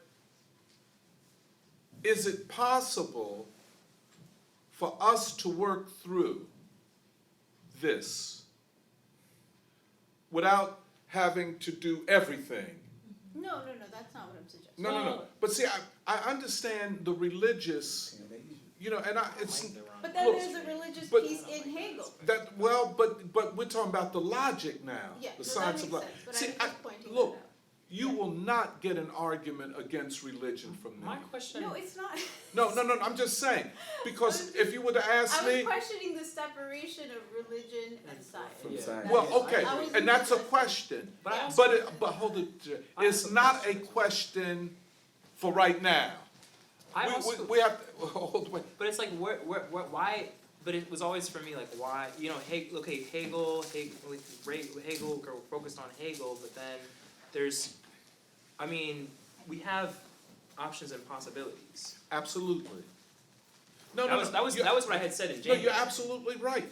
But with the proviso, we're trying to work through this. Like Jeremiah brought up the question of logic. Okay. And what is logic in a Hegelian sense? It's almost like what we say when we mean law, patterns. Yeah. You know what I'm saying? Now, he could be completely wrong. Or he could be more right than he is wrong. Right. Now, we brought up here, we talked about Hume, we talked about Kant, American pragmatism. We had a hell of a debate with my great friend Dwight Murph. I accused him of being a Humean. He said, no, he's not. But, you know, but there's certain things in the process of knowledge. The very fact that we're doing philosophy in the midst of a breakdown crisis, a crisis of a breakdown of a system, maybe, that we're doing philosophy. Some people say, well, oh, you all are running from the task of revolution. You could get that argument. Others would say that you're running from the task of morality, of seeing the moral imperative in all of this. Right. Well, I would say not at all. But there is, and I'll just, this is part, I would say that part of the justification for appropriating Hegel in a moment of deep crisis is based upon other periods of crisis and who turned, like, you know, we were reading Engels on Schelling and Hegel and rescuing and defending Hegel against the attacks upon him in the 1840s and 1830s. Then, of course, what Marx does, how he appropriates it in Das Kapital, and then finally Lenin, and then afterwards. But I honestly think it's worthwhile, especially when you talk about dialectics, that everything exists in a state of movement, that the basic law, well, as Engels said, the basic laws of dialectics is the unity of opposites, quantity changing into quality, and the negation of negation. I mean, that in itself, if we did nothing else but try to understand that. Now, of course, Doe brings in the object-subject dialectic. Very important and unresolved totally in quantum mechanics. That's unresolved. That's the debate between Einstein and Niels Bohr and them cats. And I guess I have to turn to Eddie for this. Eddie, sit there. You know, but the whole question of, oh, did Einstein lose in 1925? My argument is, how could you say that? The debate is, it's not solved. You know what I'm saying? At the philosophical level. So I think if you would have asked me, there's a reason why philosophy was impoverished and made into this barren, ultimately film criticism, feminist criticism, or race. You know what I'm saying? Where it then abandons the whole question of knowledge and how we know and what we can know. That's all I'm saying. And I can say, based upon my limited life experience, it's worth the effort. It is worth the effort. Of course, it's like, let me just say this one thing, Derek. Let me just make one. Just what Doe raised. This is an important question. And you know, how it's not answered absolutely, it's, you know, but we could avoid, just kick the can down the road. Oh, we can't understand that, we're not going to deal with it, the hell with it. Or we could, to the best of our ability, through philosophical and actual experience, address the question. And then look at multiple sciences, social science, economic science, quantum mechanics. How was this dealt with in all of those fields? And we're not going to answer all of this today. So it's going on. We'll come back to it. We'll think about it. But let me let Emily come in and then Derek. Well, I just wanted to say that it reminds me, because when Jeremiah started talking about the logic of peace, and you were laying out some ways objective, the subjective, also, like, I don't know, this idea of also the importance of things in motion, like, was it understanding, I think you said this doc in previous weeks, that Hegel also sets the stage for understanding things, like, you need to understand things development. Yeah. But it brought me back to when we were reading Russian America. And I feel like our conversation of philosophy now also makes me understand more why Du Bois made it a point in Russian America to talk about law and chance.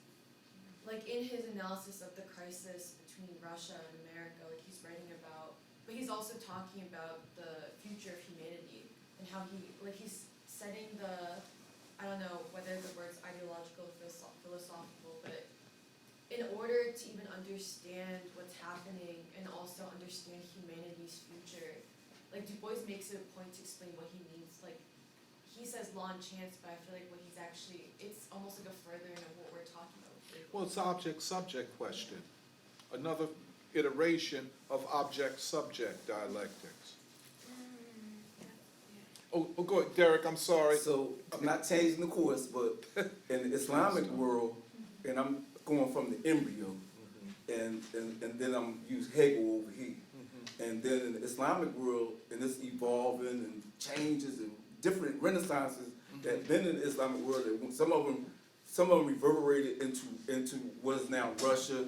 Some of it reverberated back and forth into India, and then these kind of different kind of metaphysics, but we're talking about at a much higher level than we're not even in the country where we in any of these levels yet. Right.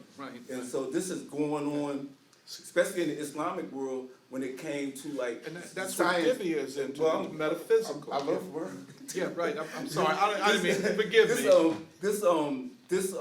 This compound of why did Hegel come in my lens over my studies over periods of time, but he's not the only one that fitted into my lenses. It's all these people, wonderful people from like India. You want me to write all their names down? No. And bring a whole big family. So all these kind of types of thinkers that Hegel borrowed particulars from. Because you keep thinking that this person just made up these things, like inclined all these things that we love about Hegel, and I love about music and classics, but there's thinkers from these other Renaissance areas, from India, and not just Arabia by itself, from Sri Lanka, all these places, all these kind of these people are talking about problems in a modern sense of what we're talking about. The Greeks. Yes, I mean, the whole physics field. But let me ask you, that to acknowledge that, which I readily do, is not, but we have this text. You know, a lot of people would say that quantum mechanics is really applying the metaphysics of ancient Hinduism. Some would say, well, hold it, wait a minute. Yes. Some would say even Buddhism. Yes, they have, yes. Then I'm certain. others would say that their Yes. explanation of quantum mechanics is not Buddhism or Hinduism, it's LSD. No, they did, you know. Well, I'm not gonna say the pipe. It's truth But- in that world. Oh yes, true. It's true. truth in that no, will. And you're right. But see, this, I agree with you. We're talking about, at this level, the general metaphysical debate. Yeah. And it's the Now, the subject- problem is that we're not involved in that right now in the free school. Yeah, all right. But you're right. There's nothing, but you can't, what I'm saying is it permissible? The perimeters? No, yeah, right. to Is go it to those permissible that we say, at this time in this space, Yeah. we're looking at this questions of logic and dialectics. And so, that's all. Now, it might come to pass in the course of this that we discover that Hegelian metaphysics and logic were absolutely wrong. We could find that out. Now, but we are not going to find it out unless we engage it. That's all I'm saying. And I agree. When Divya, when you raise metaphysical questions as fundamental, I have no argument. Now, the only thing is this. Can we study Hegel's science of logic? No, we are, is a question. Say what? I said, we are We are. studying, Definitely. but by asking, how does he imagine the relation of the body, the mind, the self, in Okay. relation to time, space, and causality? Okay, and all I'm asking is this. Oh, no, I'm just trying to map But it yeah, out. that's cool. That's But cool. that is- But can I ask you, would you be prepared to put in the work, both of the phenomenology of spirit and the science of logic, to help us?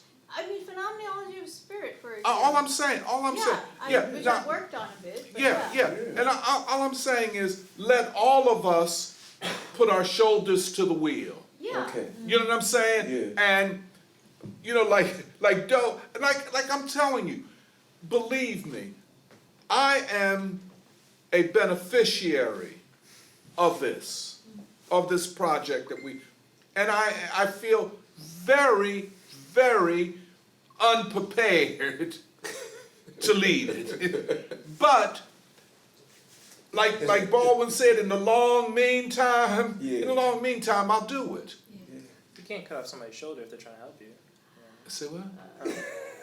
You can't. I mean. I don't know how to say this. Just We to don't have add, a I mean, disagreement. you know, the- No, we If don't. somebody's putting But I'm the just shoulder on saying, it, kind of let's lazy. stay on point. That's what Let's I'm do, saying. The let's point- do the one point is- thing. If you're here and I'm, But look at here. There's a You know, shoulder. just to keep it 100. You know, a lot of people leave the free school. You just walk out. They leave the free school out of dissatisfaction. They say they're dissatisfied. We're not reading enough.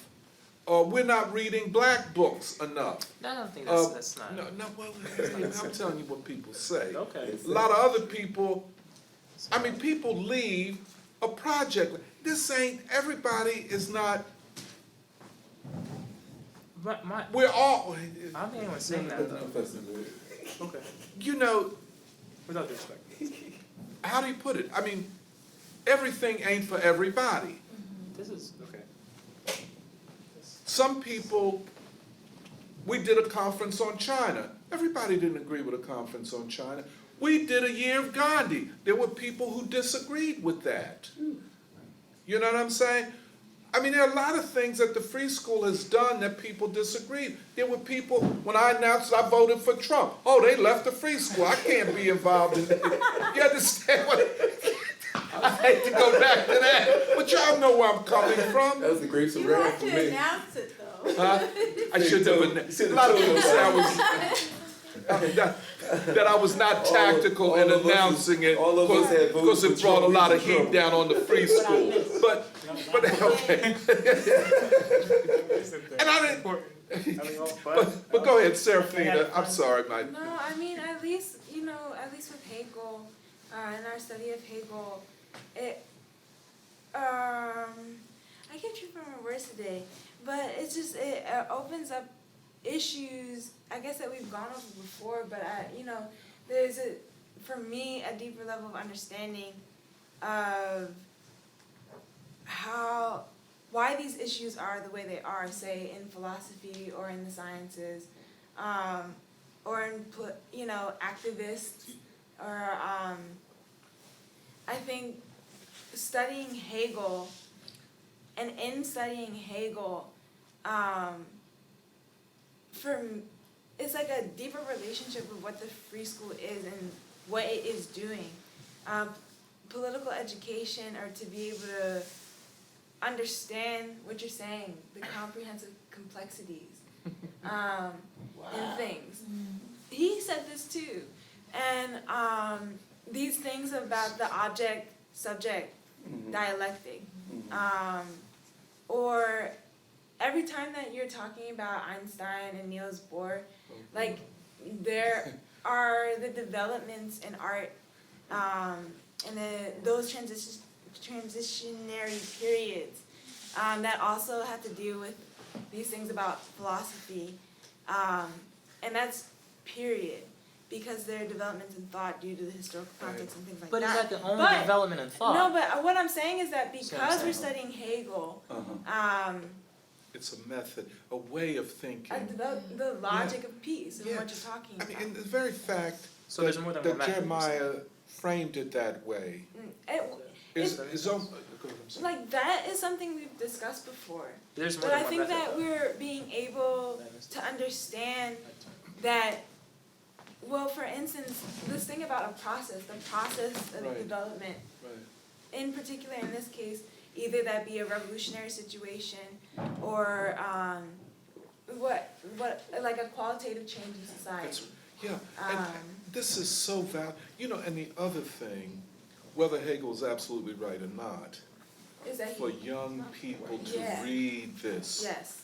to, I don't know if I take it. I bet you there would be less problems if we were reading Kant's Critique of Pure Reason. But that's see, But- no but one even gets into I'm not. I don't even But for my own speaking of my Yeah, own yeah, go ahead, from go my own standpoint. No anything Yeah, whatever. Go ahead. You know, I mean, we're talking about Hegel. See what I saw we were talking about in January is we focused on Hegel. You said Hegel discovered an ancient logic. How does Hegel discover an ancient logic was a question that came up in my head, of course. Absolutely. But no, You're right. that goes in more ways than one though. It's how does he do it, but then how that's formulated. So on that note, but I also feel that Hegel. Back and forth. If I could just say, Yeah, go ahead. I'm absolutely no. There was never. I've never had a problem with Hegel. No. I contested the formulation like I was trying to convey in January, but at the end of the day, I was Hegel. I think he can open a lot of doors for us, Yeah.